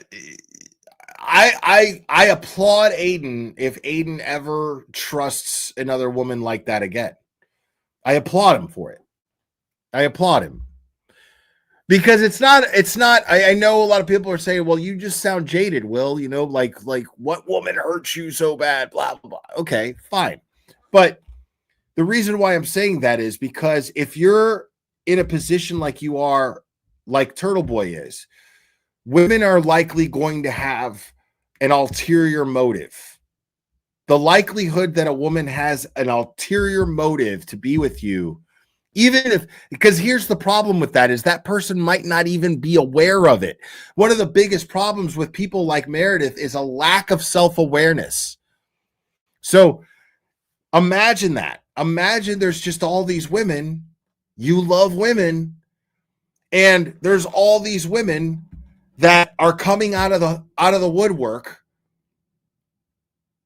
saying, no, I'm not like that. You can trust me. But at the end of the day, you're still Turtleboy.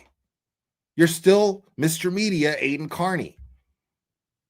That plays a factor. That has a factor to it.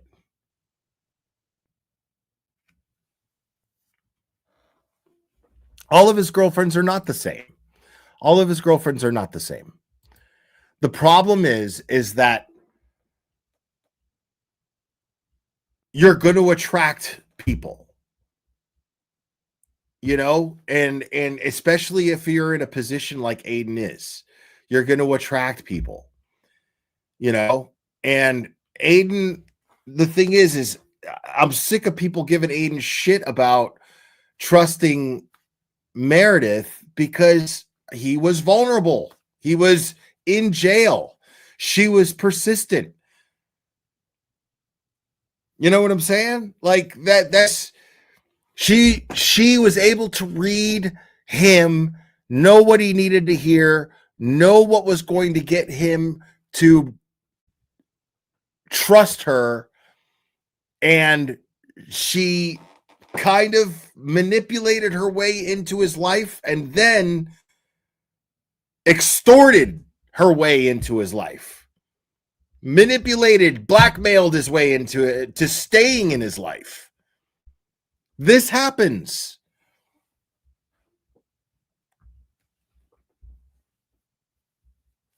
Okay, so what if he trusted LG? So what? You know what I mean? Like, I'm not here to talk about Aiden's trust issues. Okay. I'm here to say that I would be shocked. I am always surprised. I am always surprised. I guess I am talking about his trust issues in a way, just not, I'm not here to criticize his trust issues, is my point. I'm saying that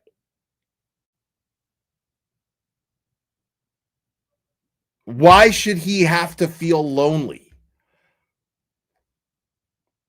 And this is one of the lowest things that someone can use, is someone feeling vulnerable, feeling like they can't trust anybody, and then just longing to have someone that they could trust. And how are you not going to fall for that? How are you not going to fall for it when someone is saying all the right things, catching you at just the right time, feeding you exactly what you need to hear, listening to you, and saying just the right things in response to you confiding in them? I mean, it's tough, dude. What's Emily T saying here? Similar to Justin, there are people who are very good at making you see them the way that they want you to in order to get what they want. Right. Right. Like, it's just so crazy. Like, the fact of the matter is that the majority of my demographic here is women. Okay. 80% of my demographic, more than 80%, is women. Okay. I'm sure it's not much different for Aiden. I'm sure the majority of his chat are women as well. Now,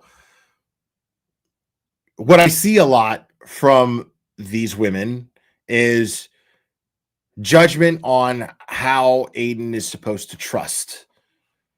Man, look, he trusts all the wrong women. Well, how are you supposed to know who the right ones are? Explain that. Right? Like, what if the situation, what if the roles were reversed? What if this was a male dominated chat, right? And there was a woman who was constantly ending up with abusive men, right?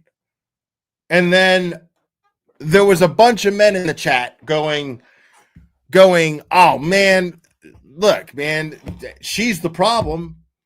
You know, like, she keeps trusting these guys. Like, she keeps going for those guys. You know what I'm saying? Like, but you're going to tell me that the women in this chat aren't going to be like, oh, you're victim blaming now?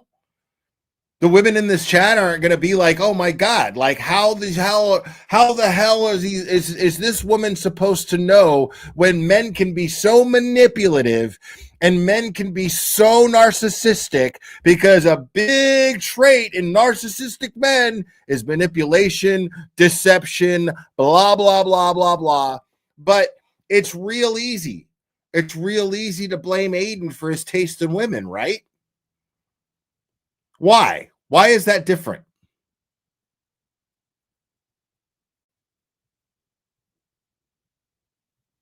Because I know it's not because men are smarter than women, right? And we should be expected to see these things coming, not the way women should be expected to see these things coming, right? But men should be expected to see these things coming because we're smarter. Sorry. The same rules apply. The same rules apply. The same rules apply. Women can be just as manipulative as men. And here's the thing is women have something that, I mean, men might have money, men might have personality, men might have humor and intelligence, but women have all of these things plus one more thing. Do I need to say what it is? Can anybody in the chat help? And the irony is women are going to be the one to answer that question. They're going to be the ones to answer that.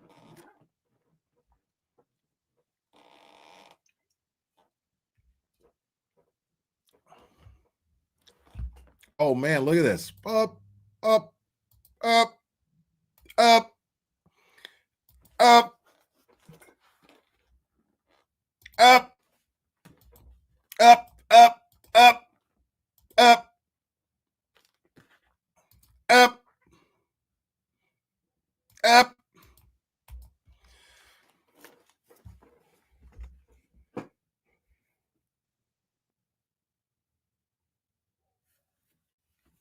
That tells me that all you women in the chat right now, you know exactly how powerful that thing is.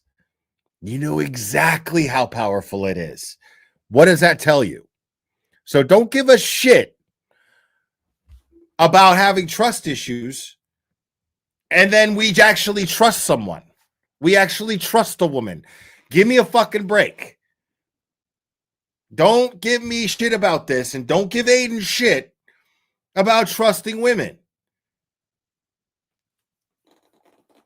Stop it right now.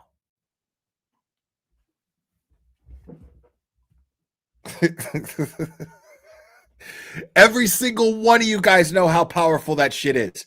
Every single one of you know exactly how powerful that shit is because you use it. And that's okay. Use what you got. Use what you got. Nobody's blaming you for it. All I'm saying is shut the fuck up when it comes to talking about somebody's trust issues when it comes to women. Shut the fuck up. You don't get to say shit.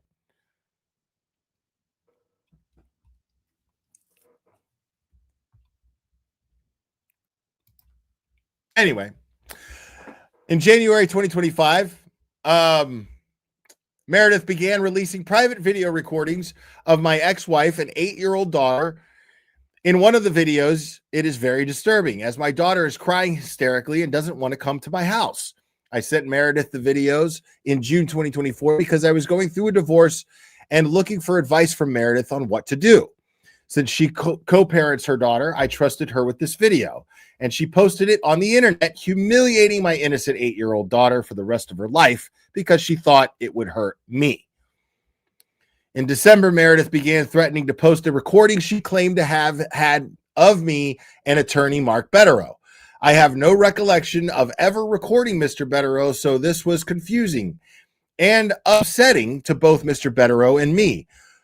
Through an intermediary named Jason Broyle, Meredith said she would refrain from posting the alleged recording if I agreed to give in to her demands. Wow. Which included telling the Holden police to drop a criminal complaint of wiretapping they filed against her, making a public post telling people to leave her alone despite her aggressive online behavior, and demands that I remove any negative post I had made discussing her abusive behavior. I later found out that no such recording existed, and she was just using it as leverage to get me to drop criminal charges against her for felony wiretapping. On December 13th, 2025, I called Meredith crying and begging her to stop posting privileged communications between me and my attorneys. She told me she wouldn't, and that I fucked with the wrong person, quote unquote. I later found out that she illegally recorded the entire phone call again, as she sent them to a friend of hers in Australia named Koala Chris Mahler, who posted excerpts of the phone call on his Twitter account. In January 2026, Meredith did a YouTube stream where she threatened to leak and post more privileged communications with my attorney, Mark Betterow, if I posted about her or if any friends of mine posted negatively about her. She said there was no more fucking around. You could just find out in a threatening manner. I mean, that's pretty threatening. Meredith did an entire show, since deleted, monitoring my whereabouts using IP locations on a Twitter account of mine that she admittedly hacked into by guessing my password. She knew my exact locations on certain dates because she frequently hacks into my social media accounts. I have received a text message I have received text messages on 8 separate occasions from unidentified masked phone numbers telling me my exact location when I am out socially. This has left me in constant fear that Meredith is monitoring me. Meredith posted my financial documents, including an accounting of how much I paid my lawyers and private investigators, while urging people not to donate to my legal defense fund and my contract with Compelling Pictures, which included how much I was being paid for being featured in a documentary and a movie. She obtained some of these documents from me during our relationship. Meredith frequently uses burner accounts on Twitter that she uses to attack people. In December 2025, she used an account called Dragon Besties to post a picture of the house I was renting at the time. Since then, I have bought a new house, and she used another account called Klaus Baron to post my new address. This leaves me in constant fear that she will show up at my house, possibly covered in blood like the day I broke up with her, and do something to hurt me. I am in constant fear of Meredith's behavior as she is continuing to threaten, intimidate, harass, control, coerce, and compel my compliance. Despite ending the relationship 8 months ago, as a result of her behavior, I am constantly in fear of what she will do next.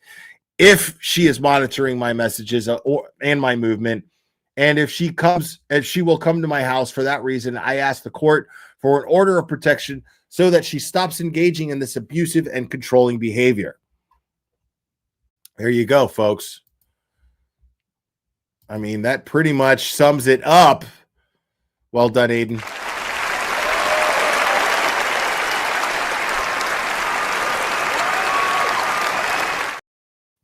WV Country, thank you so much. Hold on, we got to do the. Oh, here we go. I think we got a super cat. Super cat. I think we got a super cat. Super cat. Super cat. Super cat.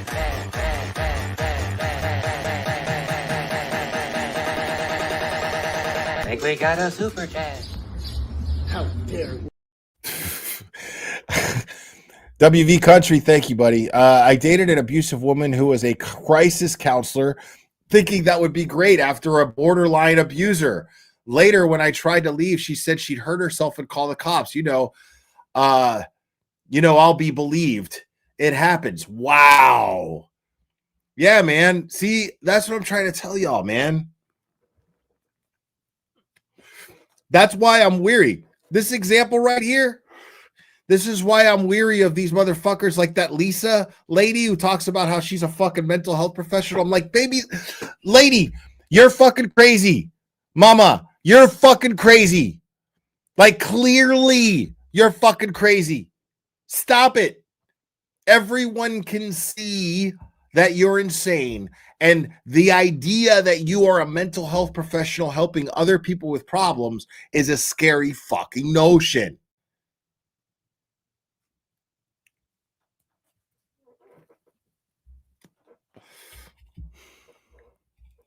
I mean, and it's always these people, dude. It's always these people. They always turn out to be the craziest people on YouTube. The ones that are in chats talking about, well, I'm a mental health professional. I counsel abused women, or I counsel abused children, or blah, blah, blah. And then somehow or another, they turn out to be full of shit, or they turn out to be crazy as fuck. And I'm not saying they all are. I'm not saying that. I'm saying I'm weary of it because I've seen it so many times.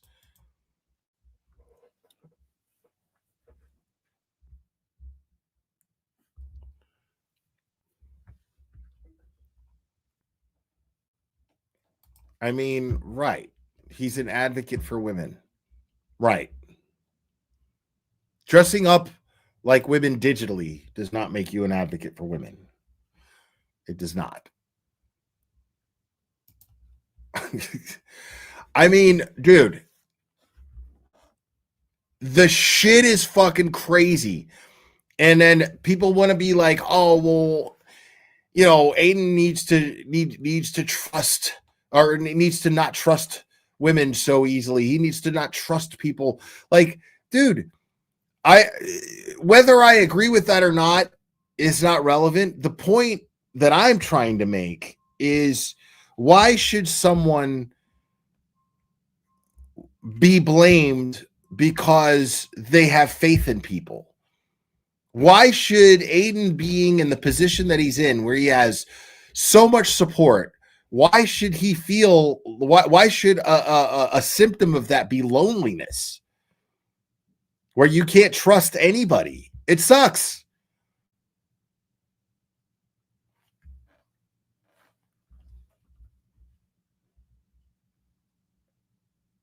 Now, me personally,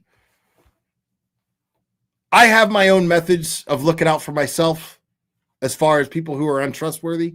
I have my own methods. And the funny thing is I don't even really take being untrustworthy that personally. Like, I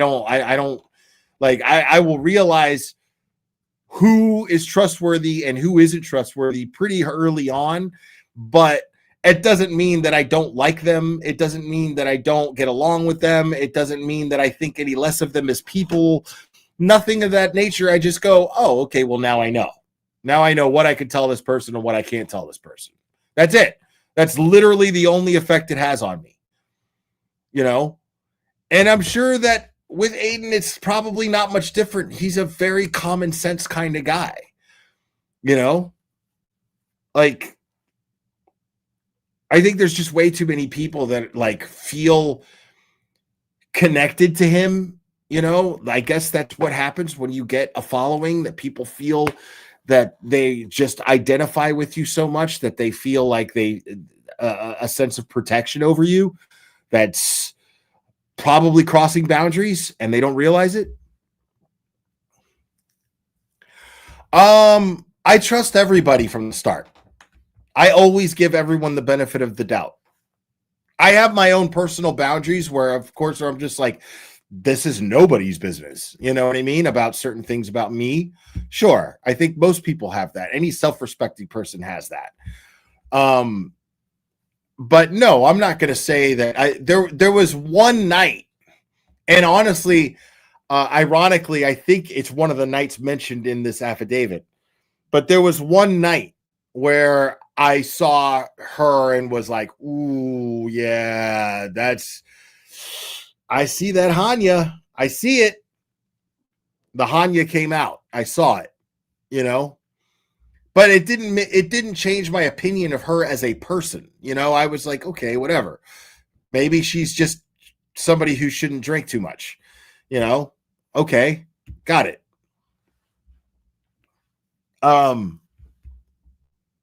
But then it was like, actually, no, I was actually a little surprised. Because then my next thing was what happened with me and Nurse Kim and this recording or whatever. What happened with that caused Aiden and I to communicate behind the scenes a lot more.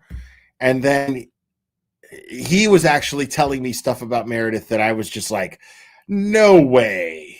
No, come on. You know, like, not that I didn't believe him, but it was that I was just like, what? You know, like, nuh-uh, you know, like that kind of shit. And, you know, it's, dude, I'm telling you, I fucking swear to God, I feel like she's tapping my shit. And then I'm like, dude, that's, you know, come on. You know what I mean? So it went from seeing, okay, you know, I see that she's capable. She's not a perfect fucking angel. I see that she's capable of being nasty, you know, but it didn't make me think that she was a bad, vindictive, psychotic person. And then when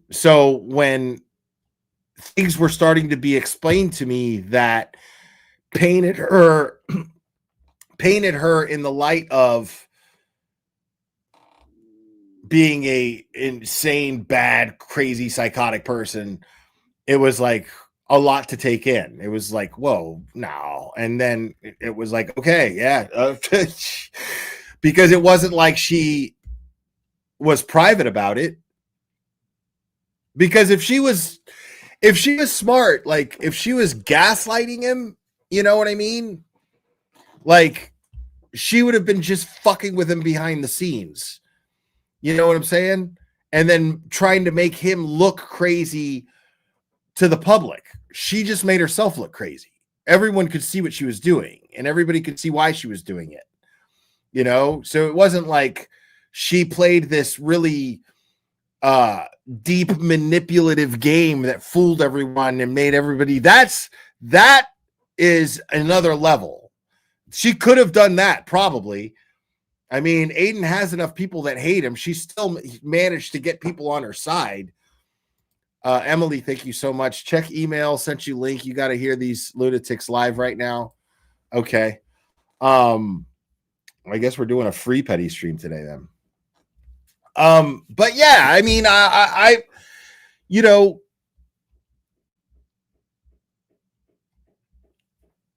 she luckily she just showed her own crazy over and over again all over the internet.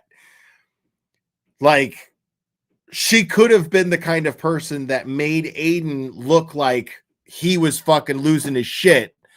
And she could have been like, I don't understand. I'm just trying to live my life. And, you know, I still have friends that that I developed friendships with in our relationship that shouldn't have to end because Aiden and I are no longer together. She could have totally played that shit and sold it. You know what I mean? But she didn't. Now, I don't know if there's some reason why she couldn't have, besides the obvious, which is her going completely and totally off the deep end all over fucking Twitter and YouTube. But I don't know.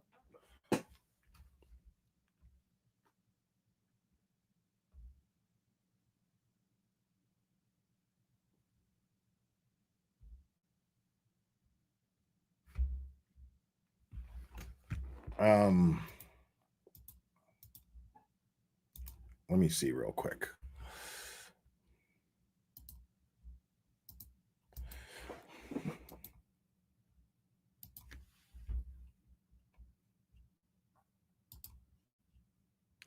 Yeah, if it's happening, if it's live, I can't listen to it.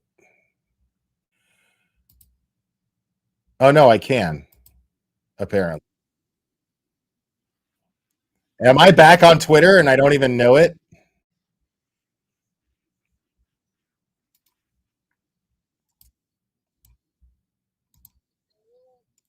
Doing this for so long, like you've been, saving And in all this fairness, I've stuff. been in and out, like credit where credit's due. Kate and a bunch of people took up the mantle with the John O'Keefe stuff. I didn't want to, I was supportive of the movement, but I didn't want to deal with Aiden's psychosis at that time. Yeah. But Yeah, but you're just now I don't you mind. and Fuck Kate, 'em. you're a force together. So let's just say that. That was his biggest fear. That's why he turned us against each other when she left. His biggest fear was me and Kate would end up working together. Yeah. Yep. He hates powerful women. Forget that. Oh my God. He hates women that don't back down to him Exactly. or don't do his big bidding like Meg Keogh. Exactly. And he preys on the vulnerable ones. I've had people say, I'm "Oh, just gonna why?" keep name dropping because she hates it. She doesn't want her name out there, and That is so. Oh well, guess I'm gonna what? say your name, sweetheart. Guess what? That extraction with her name in it now. Now that I know exactly who it is, because there's so many messages in there from her. People are going to really know who she is in the coming days. Let me just tell you that. Good. As soon as I saw Meg, I was like, oh, yes, Well, here when we I go. heard you say Meg, I was like, oh my God. Oh my God. Is this the Meg? I don't know who's in this. Wondering who this is all over his extraction. Let me see. So it must be. I mean, Meg's a common name, but yeah, if you Oh, search the number, Kim I'm Fair. pretty sure the number comes right back to her. Yep. No, we'll definitely do due diligence to make sure it is. But I know at least one of those messages was her because as soon as I read it, I knew it was her. Yep. Awesome. Well, thank you, Shannon. I think you're amazing. So thank you. Oh, thank you. You're I pretty didn't. cool too, I didn't mean to lady. request to speak. I wasn't trying to request to try, but I'll be listening. Oh no, you're breaking up.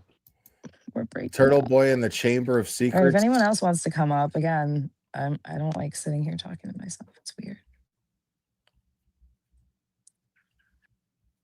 I invited Brett to speak about his restraining order. So when Brett left Turtleboy, he was Turtleboy's co-host slash he was weaponized quite a bit to say things that Aiden was too scared to say himself. And Squirrelaroo, so thank you so much. dang it, I wish Brett was able to come up. He said he's busy right now. I don't remember if this was before or after the well-being check. So at one point, So what is this shit? Brett was on a live stream. He was feeling some things.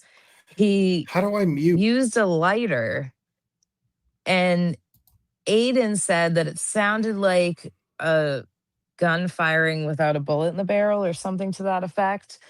And then for 24 hours, taunted Brett about it, about how he was going to call in a well-being check, and then invited Brett on his show. Brett wouldn't go on the show. So he called in a false well-being check and said that Brett had a gun and was going to unalive himself.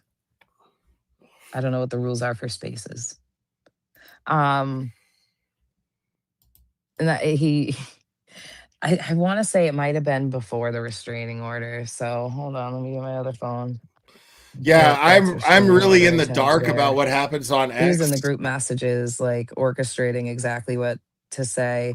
That's why I said with the affidavit he did for Meredith, that reeks of the women from the blog, that group chat. Like, guys, get it together. You're still doing this after all these years. You're helping him try to morph reality into something that he can use to say he's afraid of someone who's speaking out against him. That's wild work. How do you mentally reconcile with yourself repeatedly trying to help this Whoa. man stifle people's free speech in order to help him get away with the terrible things you guys are helping him do? Just, I can't imagine what it's evolved to now, but Like, what are you talking about? We saw evidence. She did it very publicly. She did all this shit very publicly. What are you that way talking is about? going to be that the evidence gets out far and wide and you guys are exposed for the terrible people you are. What are you fucking gaining from this? It's retarded. I don't like using that word, but Oh, she doesn't like using the word, but she's going to use it anyway. all right, where's the Brett one? Oh, his handwriting's not as bad. This was 11/26/2021. This is Aiden Kearney's affidavit in an 2021. attempt to get a restraining order against Brett Killeran, his former co-host. Brett Killeran, I think this is the only male he's filed a restraining order against. Correct me if I'm wrong. I'm just saying patterns. Brett Killeran has a YouTube channel that he uses to threaten me. He's a former friend and contributor to my YouTube show who has grown obsessed and angry with me since splitting. Beginning on November 26th, his obsession became violent, and he began to repeatedly state on his show that he was going to physically assault me, knock all my teeth out, and take them. He has said this at least a dozen times since November 26th. On December 10th, his threats escalated. He said he was going to go after every broad this fucking little faggot has met, including my wife. He then said he was going to curb stomp you and take every what? Curb stomp you and then take every cunt he's ever laid his eyes on and rip their hearts out. He specifically threatened my aunt and my sister. He also threatened to come to my house, sexually assault my wife, and make her lick up his semen. I watched that live stream. That's not what Brett said. What Brett said was, I'm going to fuck your wife so she can feel what a real man's dick feels like, or to that effect. He didn't say anything about not getting consent first, to be fair. I'm gonna ask my wife for a hall pass so I can show her my wife what a man-sized dick feels like. Oh, see, I'm going That is to come on your retarded. bathroom floor and have your wife lick it up. That's what he tried to get a restraining order with against Brett. How about all the other shit? But I mean, I've released those texts where he flat out said Brett's not a threat. He's not scared of him, but an order will shut him up. I think that you can't screech about free speech and all that while you're actively going out of your way to stifle other people's free speech. Oh my Look at how God, dude. I know in the Chamber of Secrets days back in like Okay. First of all, nobody gives a fuck who you are. I don't know who the fuck that is. She's an idiot. But this whole argument that Aiden is trying to stifle people's free speech because and it's hypocritical because he preaches, dude, listen, he's not trying to stifle anyone's free speech. When you are threatening his family because you can't handle people talking about you on the internet, which is what Aiden does. He will talk about you, but then you can't handle it and you resort to threats. Well, then of course he has to take proper measures because that's what an adult does. An adult goes, okay, I don't like people talking about me or whatever. That's fine. They can talk about me, but wait a second. You're threatening my family. You're making insinuations that you're going to fuck my wife. Like, my wife doesn't want to fuck you. So yeah, I'm going to take that as a threat. So I am going to take measures to ensure that it's on record that you have no business around my family or anywhere near me. That's all I'm going to do. That's all that is. That's not trying to shut someone up. There's nowhere in that restraining order saying this person can't talk about me anymore. There's nothing saying that. He's saying, I just don't want to I want to make sure that this person doesn't go anywhere fucking near me because he can't handle being talked about on the internet. So he's resorted to physical threats. Like, what's so hard to understand about that?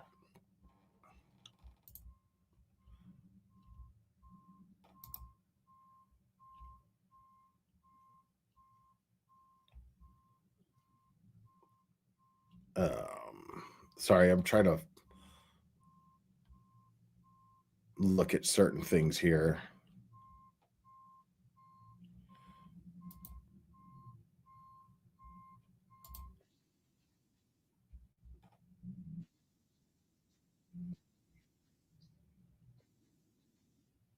Okay.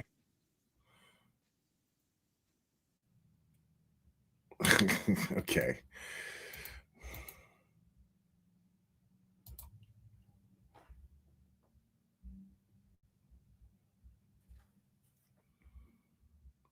Yeah. No, I checked out something else here, but I'm not going to go over that.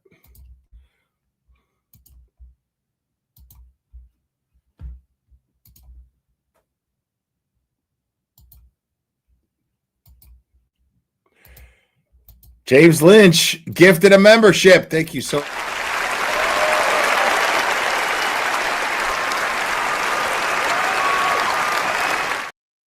I don't know who that was talking on Spaces. She was an idiot, whoever that was.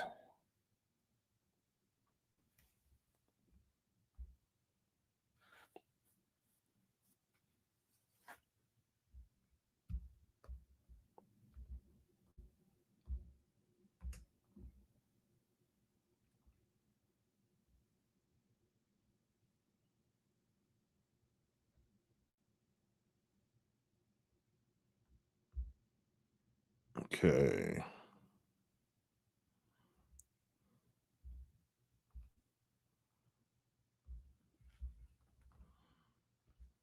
All right.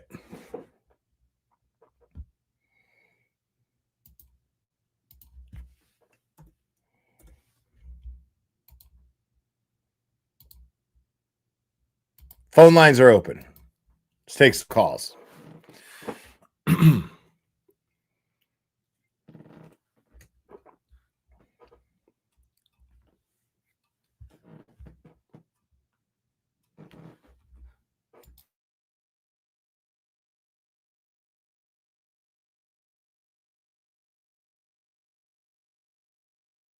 I guess I am. I don't know. Not my original. I don't know what I'm doing on X. But yeah, I'm not going to use it to like comment or anything or lead spaces.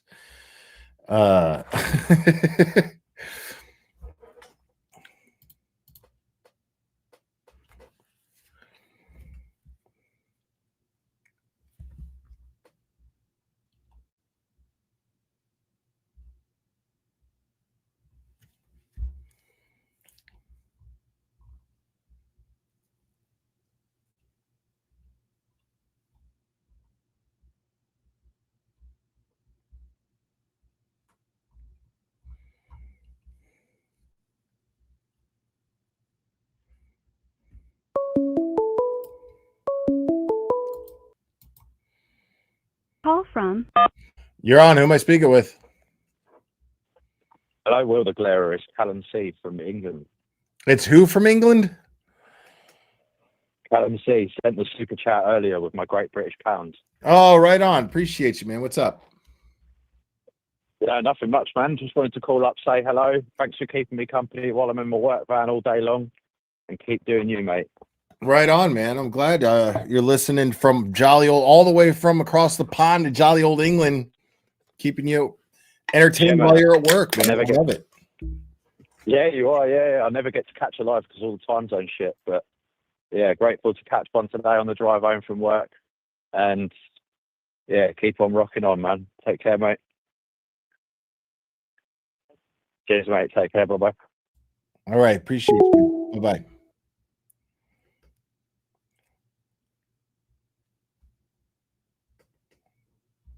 That was awesome, dude. Dude, all the way from England, man. I wonder if he's anywhere near Leominster.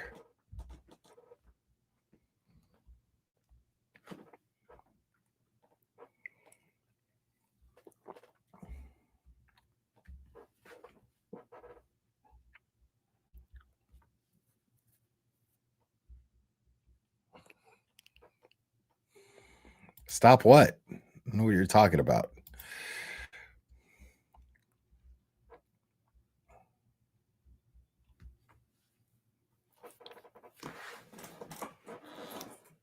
Nobody wants to call in?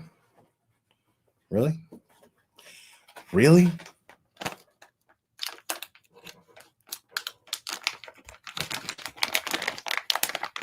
I'm just going to stare at the screen. I'm telling you. Until somebody calls, I'm just going to stare at the screen.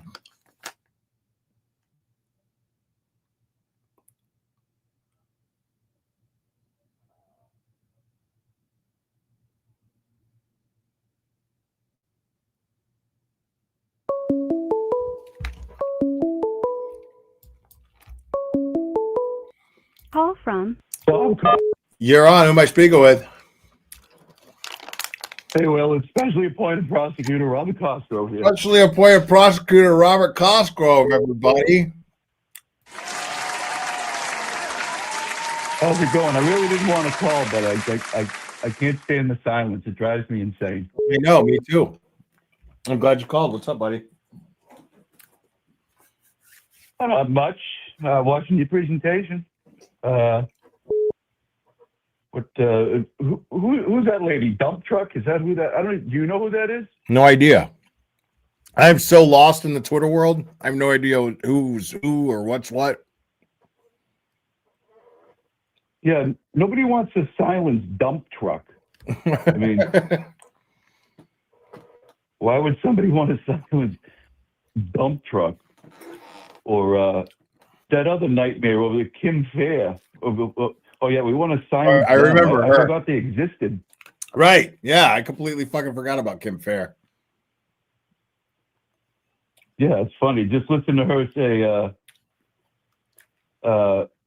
Turtle Dove's greatest fear is that we get together and expose him. Like, I don't think that's his greatest fear. Not at all. Think it's on the list. They've been trying to do that for the last fucking like 2.5 years that I've been around.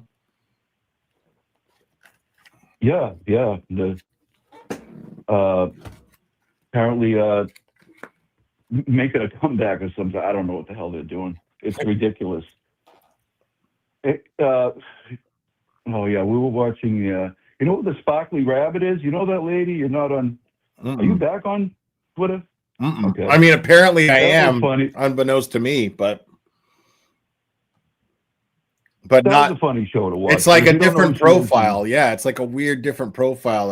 I don't even remember setting up, but it's yeah. I mean, I can access everything, I guess, through my laptop. I can't do it through my phone, but whatever. So who's Sparkly Interesting. Rabbit? Who's that? She's this lady that does spaces all the time with like a couple other lunatics, and you know, they came out with the Bus Stop Live is fake. It's a mirage. It's a sham. Remember that thing a couple weeks back? Okay. Probably not. There's one lady said Bus Stop Live is actually not real. I remember Nina saying, yeah, okay, so she's the other lady with Nina that said that? Okay. Yeah, so you know Nina. You know Nina, right? So yeah, I know Nina. Sparkly, I can't believe I'm talking about this nonsense. Sparkly Rabbit and Nina do spaces a lot, and turtle bad everything, right? So they hypothesize that it's not real. He's tricking people. He's not really at a bus stop. They talk about his kids a lot, which is really weird. Yeah. But whatever. And Sparkly Rabbit just started a YouTube presentation channel, and we were watching it last night. It was pretty funny to watch. She struggled to stay awake, but she got through it. And she has like 14 subscribers, and every single one of them are trolls. It's pretty funny. If you wanted to go over something for a few minutes, it'd be pretty funny to watch. Who's Shannon O'Laughlin? That's that nightmare we were just listening to, the dump truck, right? Is that okay. All right. Yeah. So Connor just posted in the chat this link of a Turtleboy article saying exposing Shannon O'Laughlin Labar part 3. That's her name. Part 3. This is from 2020. Yeah, she required a part 3. So would you be false- surprised if there's a part 4 and 5? So she falsely accused her husband, apparently, of rape, scamming Medfield residents. She scammed Medfield residents and threatened school committee candidates, paying her penance, whatever that means. Okay. She sounds fine. I mean, that's right. Right.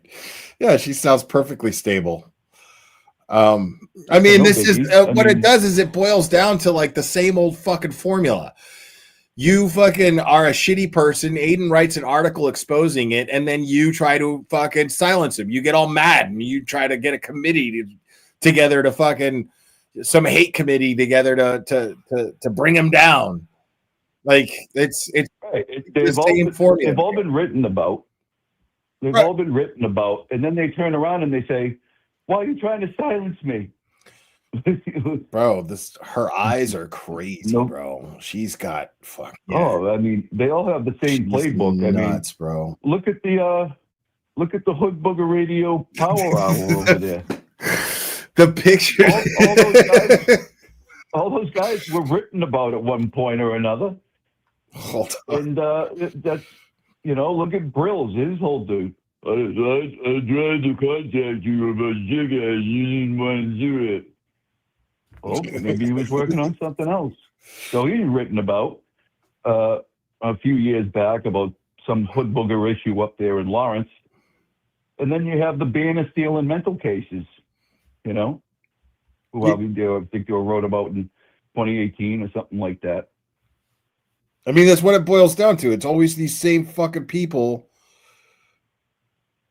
It's always somebody who he exposes for doing dirty shit, and then they can't handle it. Yeah, and every single one of them have that same playbook. Clearly. Or they were with him at one point, and for some reason or another, things happened, and they're on the other side now. So pretty crazy to watch, actually. It's very crazy. Hold on. Now we got here. I got the article here. Oh, yeah, but I can't share the picture with you on the phone. I'll wait till we hang up and then I'll share the picture. But this article is, this is from like 2022. But like it just shows her like she's got crazy eyes, like clearly has crazy eyes. Like we know somebody else who has crazy eyes too. I like to call her Manson Lance.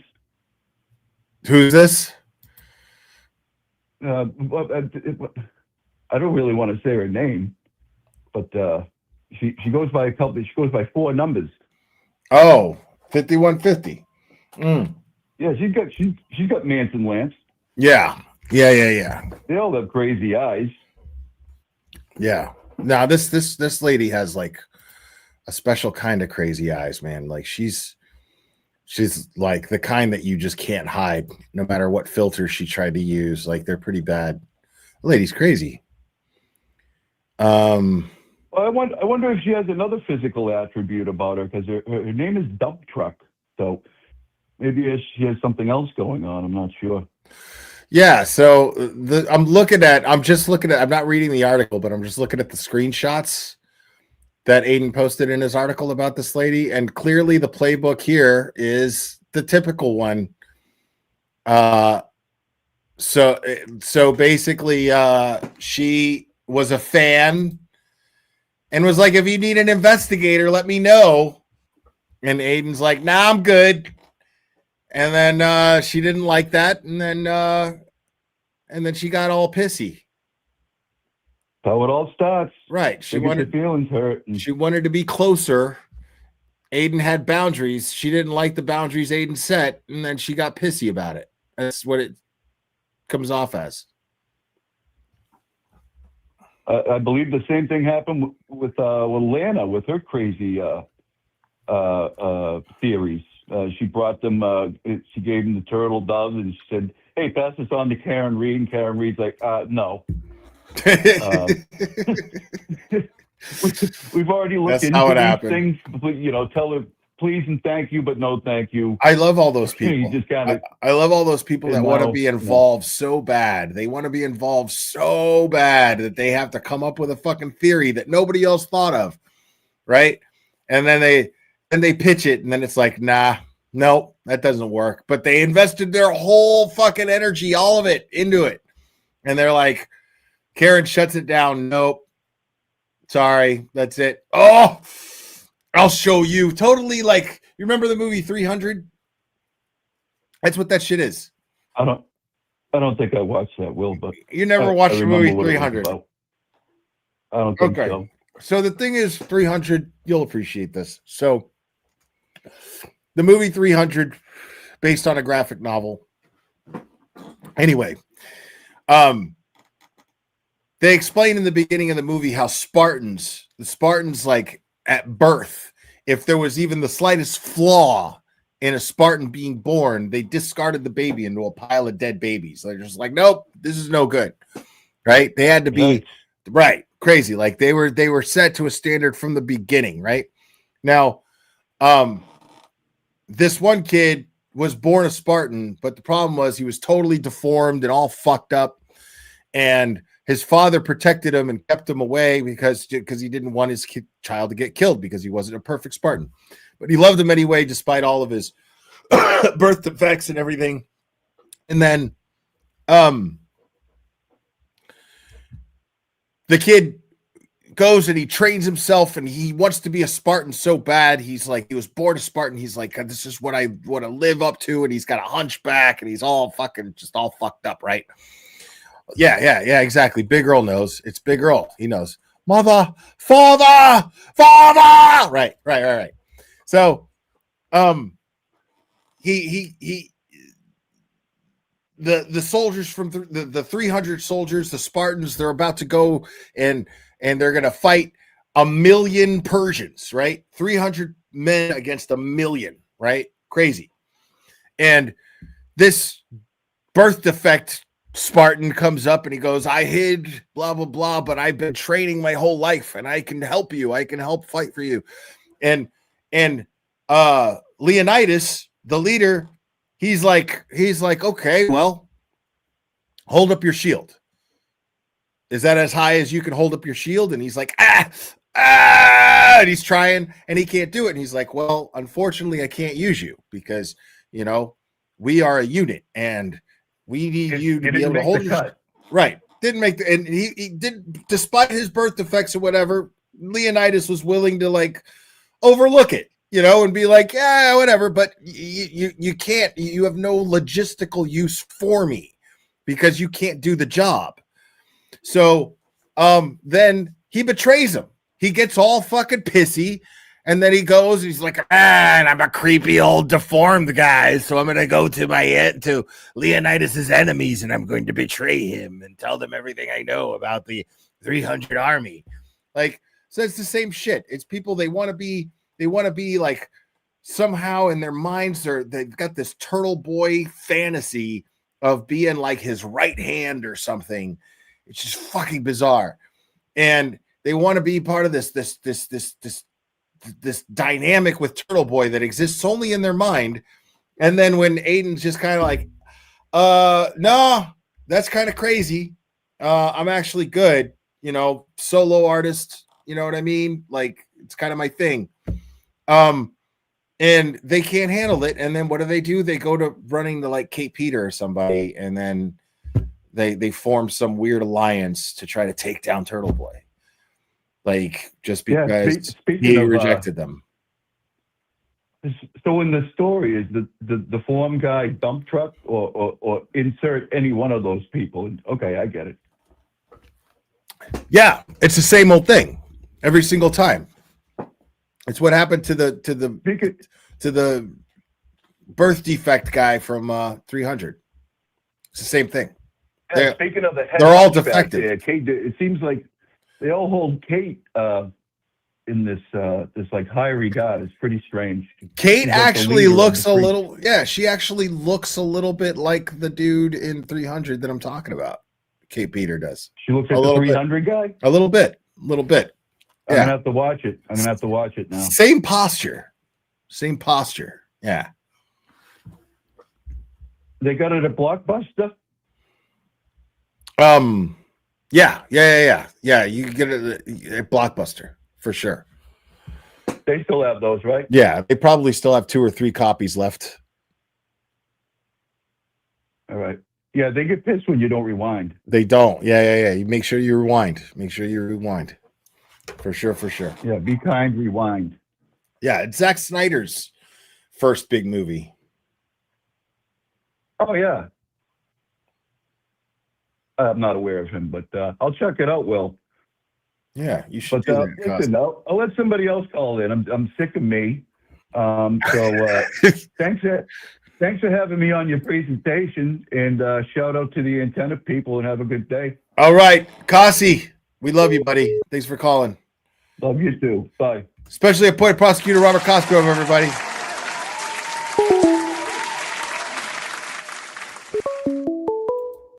Call from Brenda from Canada.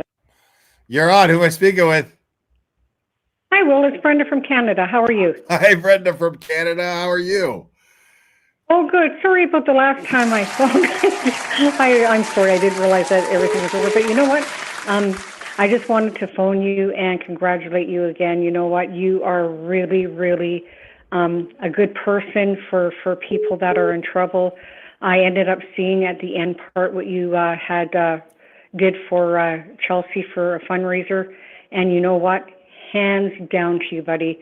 Honestly, it's what I said for the first call I ever talked to you, that you guys are the hero of a lot of stories. You know, when I found out just briefly that she even had to sell her house, what this woman went through is just so ludicrous and so awful. But then yet, you know what? When she has people like you, honestly, I can't even begin to tell you what a beautiful instrument you are for God to use in people's lives. You're such a blessing, and you've got a lot of strength. You've got a lot of tenacity, and you know what?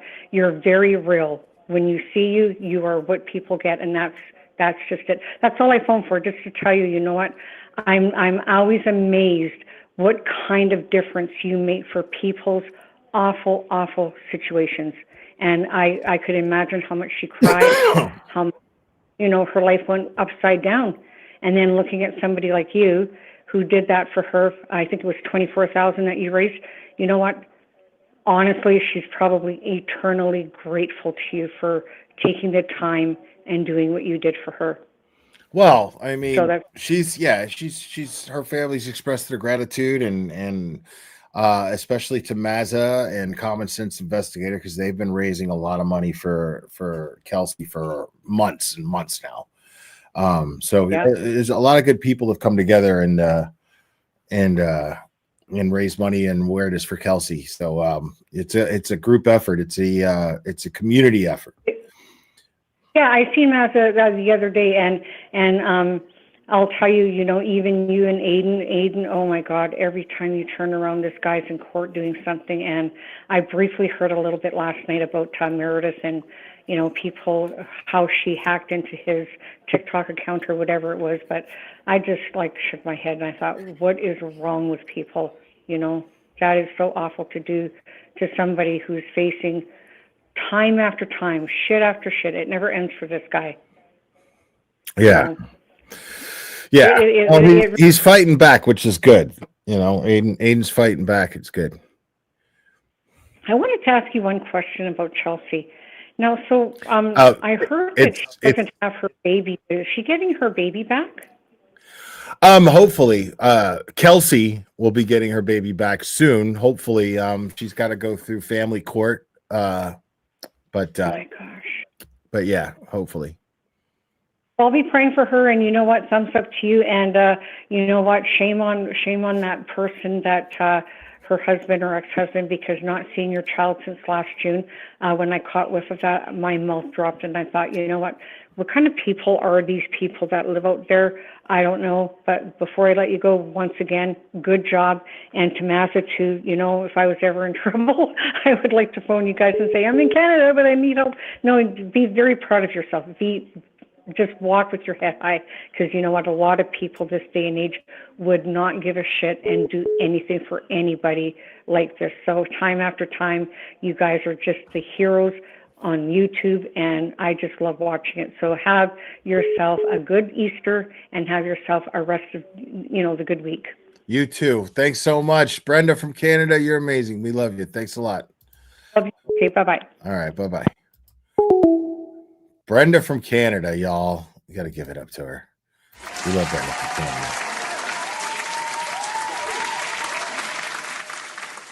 And we got through the entire phone call, which is good. We got through the entire thing.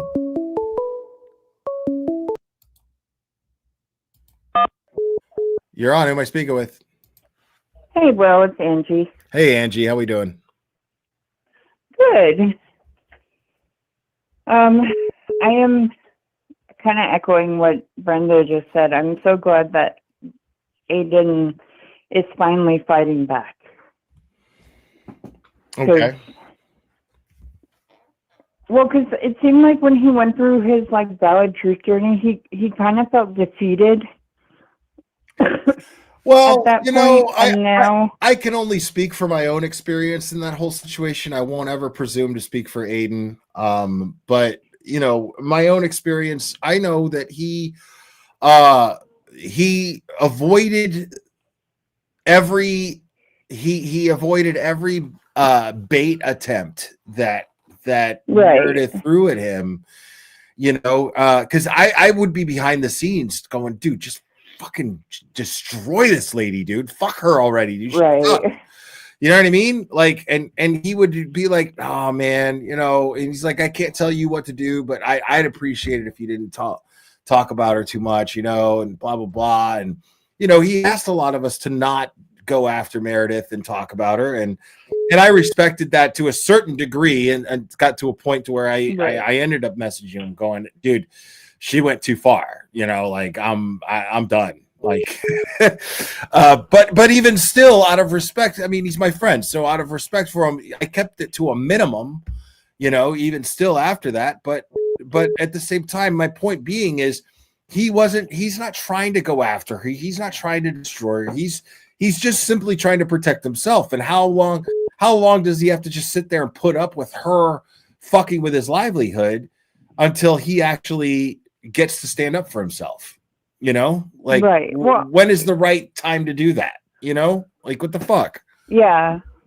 Yeah, and that's kind of what I meant when I said defeated, because he seemed like he's always said he doesn't want to go after her. And then so when he finally did decide to do the Valid Truth journey after like she released that video of him having the anxiety attack, like it wasn't defeated in a way of like I don't know what the word is, but it was more, I don't want to do this, but I guess I have to kind of way. You know what I mean? Yeah, that's what it was. I mean, I'm telling you, behind the scenes, it was like that. You know, like he cares about Meredith. Like, he cares about her. You know, like he still has gratitude towards her for the good that he got out of the relationship. Like, you know, like I can tell you that because these are things that he has expressed behind the scenes. You know, Right. it's not right that she takes advantage of that just to hurt him. You know? Yeah. Yeah. And I think it's like super duper sneaky that she went when she knew he was going to be distracted with Kelsey's trial. That's when she chose to go to the like courthouse and file this temporary restraining order against him, knowing that, and he even said it last night, knowing that if he were to violate it, that could send him to jail. Right. And it almost feels like that's what she wants. Because That's what they all want. They all want it, and they all want it to they want it so they could celebrate it. They want it so they get some sort of relevance if they had something to do with it. You know, it's really just pathetic. You know, it's right. They get nothing actually good out of Aiden. They're not fighting for justice. Aiden getting thrown in jail does nobody any good except prove that the system is broken. Right. That's all it does. Yeah, and I think it's even a step further for her, because I think I mean, I can't go into her mind, but she seems like the kind of person that, oh, well, he's in jail now, so I can call him and get him back in, or get back in his good graces, because he's going to have jailbreak again. That's what she wants to do. She wants to take advantage of that mindset. Right. Yeah. I mean, because that's what she did the first time. Yeah. I mean, well, now he's fighting back, so it's a good thing, you know? Right. Now he's fighting back. So I think hopefully she gets the message. And he could just focus on his trial coming up, and that, you know, he's just gonna beat it. So yeah. Yeah, I hope so too. Like I don't see him like getting convicted. There's you know, better hope. I mean, I'm not gonna, because you never know with the jury, especially if they go that route. But more likely than not, he won't get convicted of anything. no, he's not going to. He's not going to. He's good. All right. Well, thanks for calling. I appreciate you, Angie, as always. Yeah, no problem. And shout out to my girl Maylin. She's having her very first live stream today on YouTube.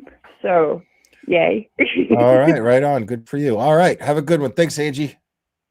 All right, bye. Bye-bye. All right, give me 1 second, guys. I will be right back.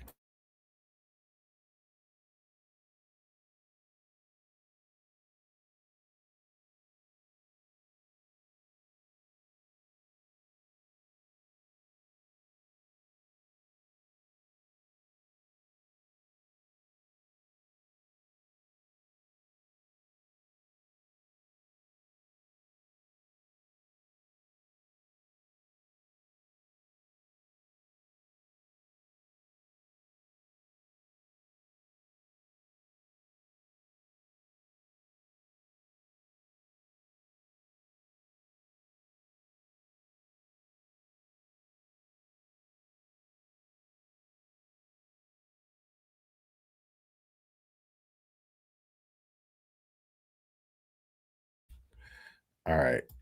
Let me see something here real quick.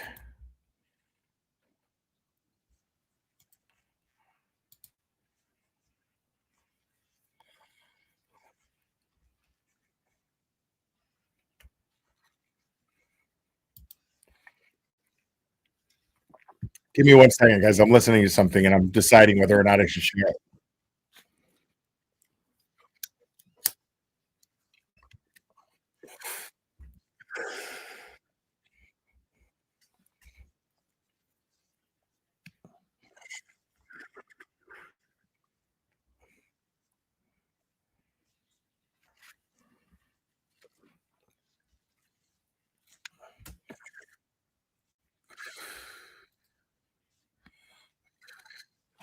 Okay.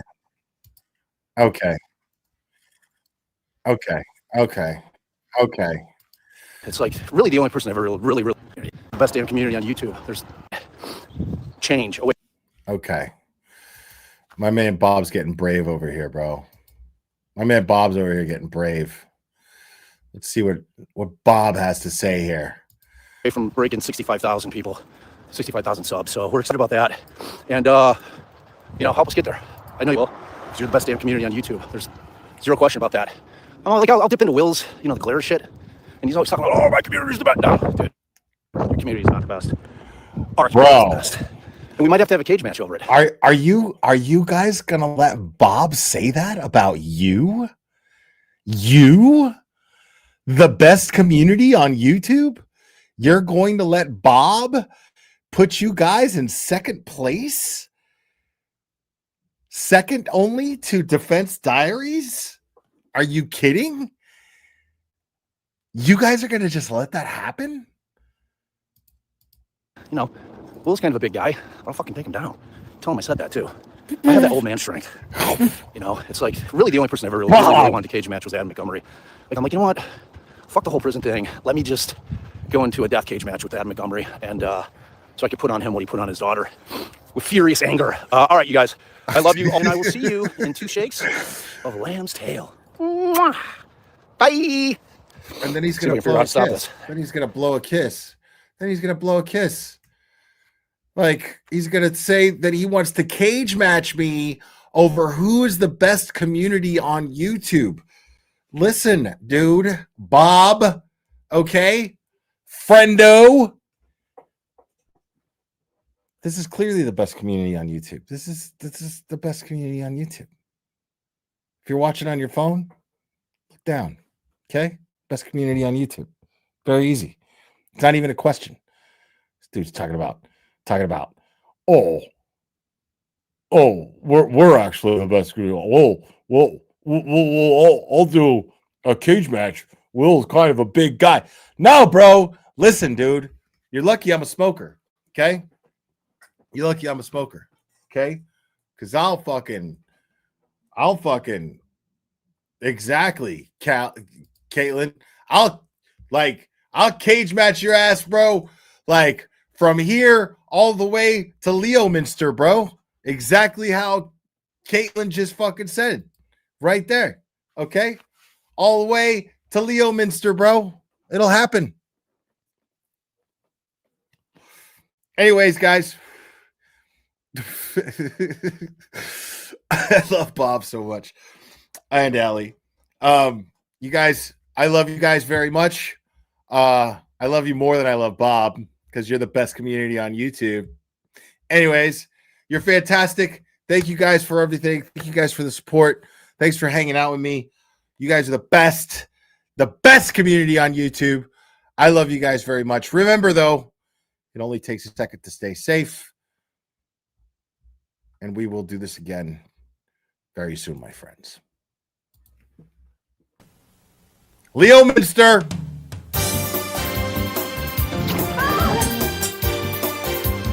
Watch out!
Today, being retarded means leading a full life.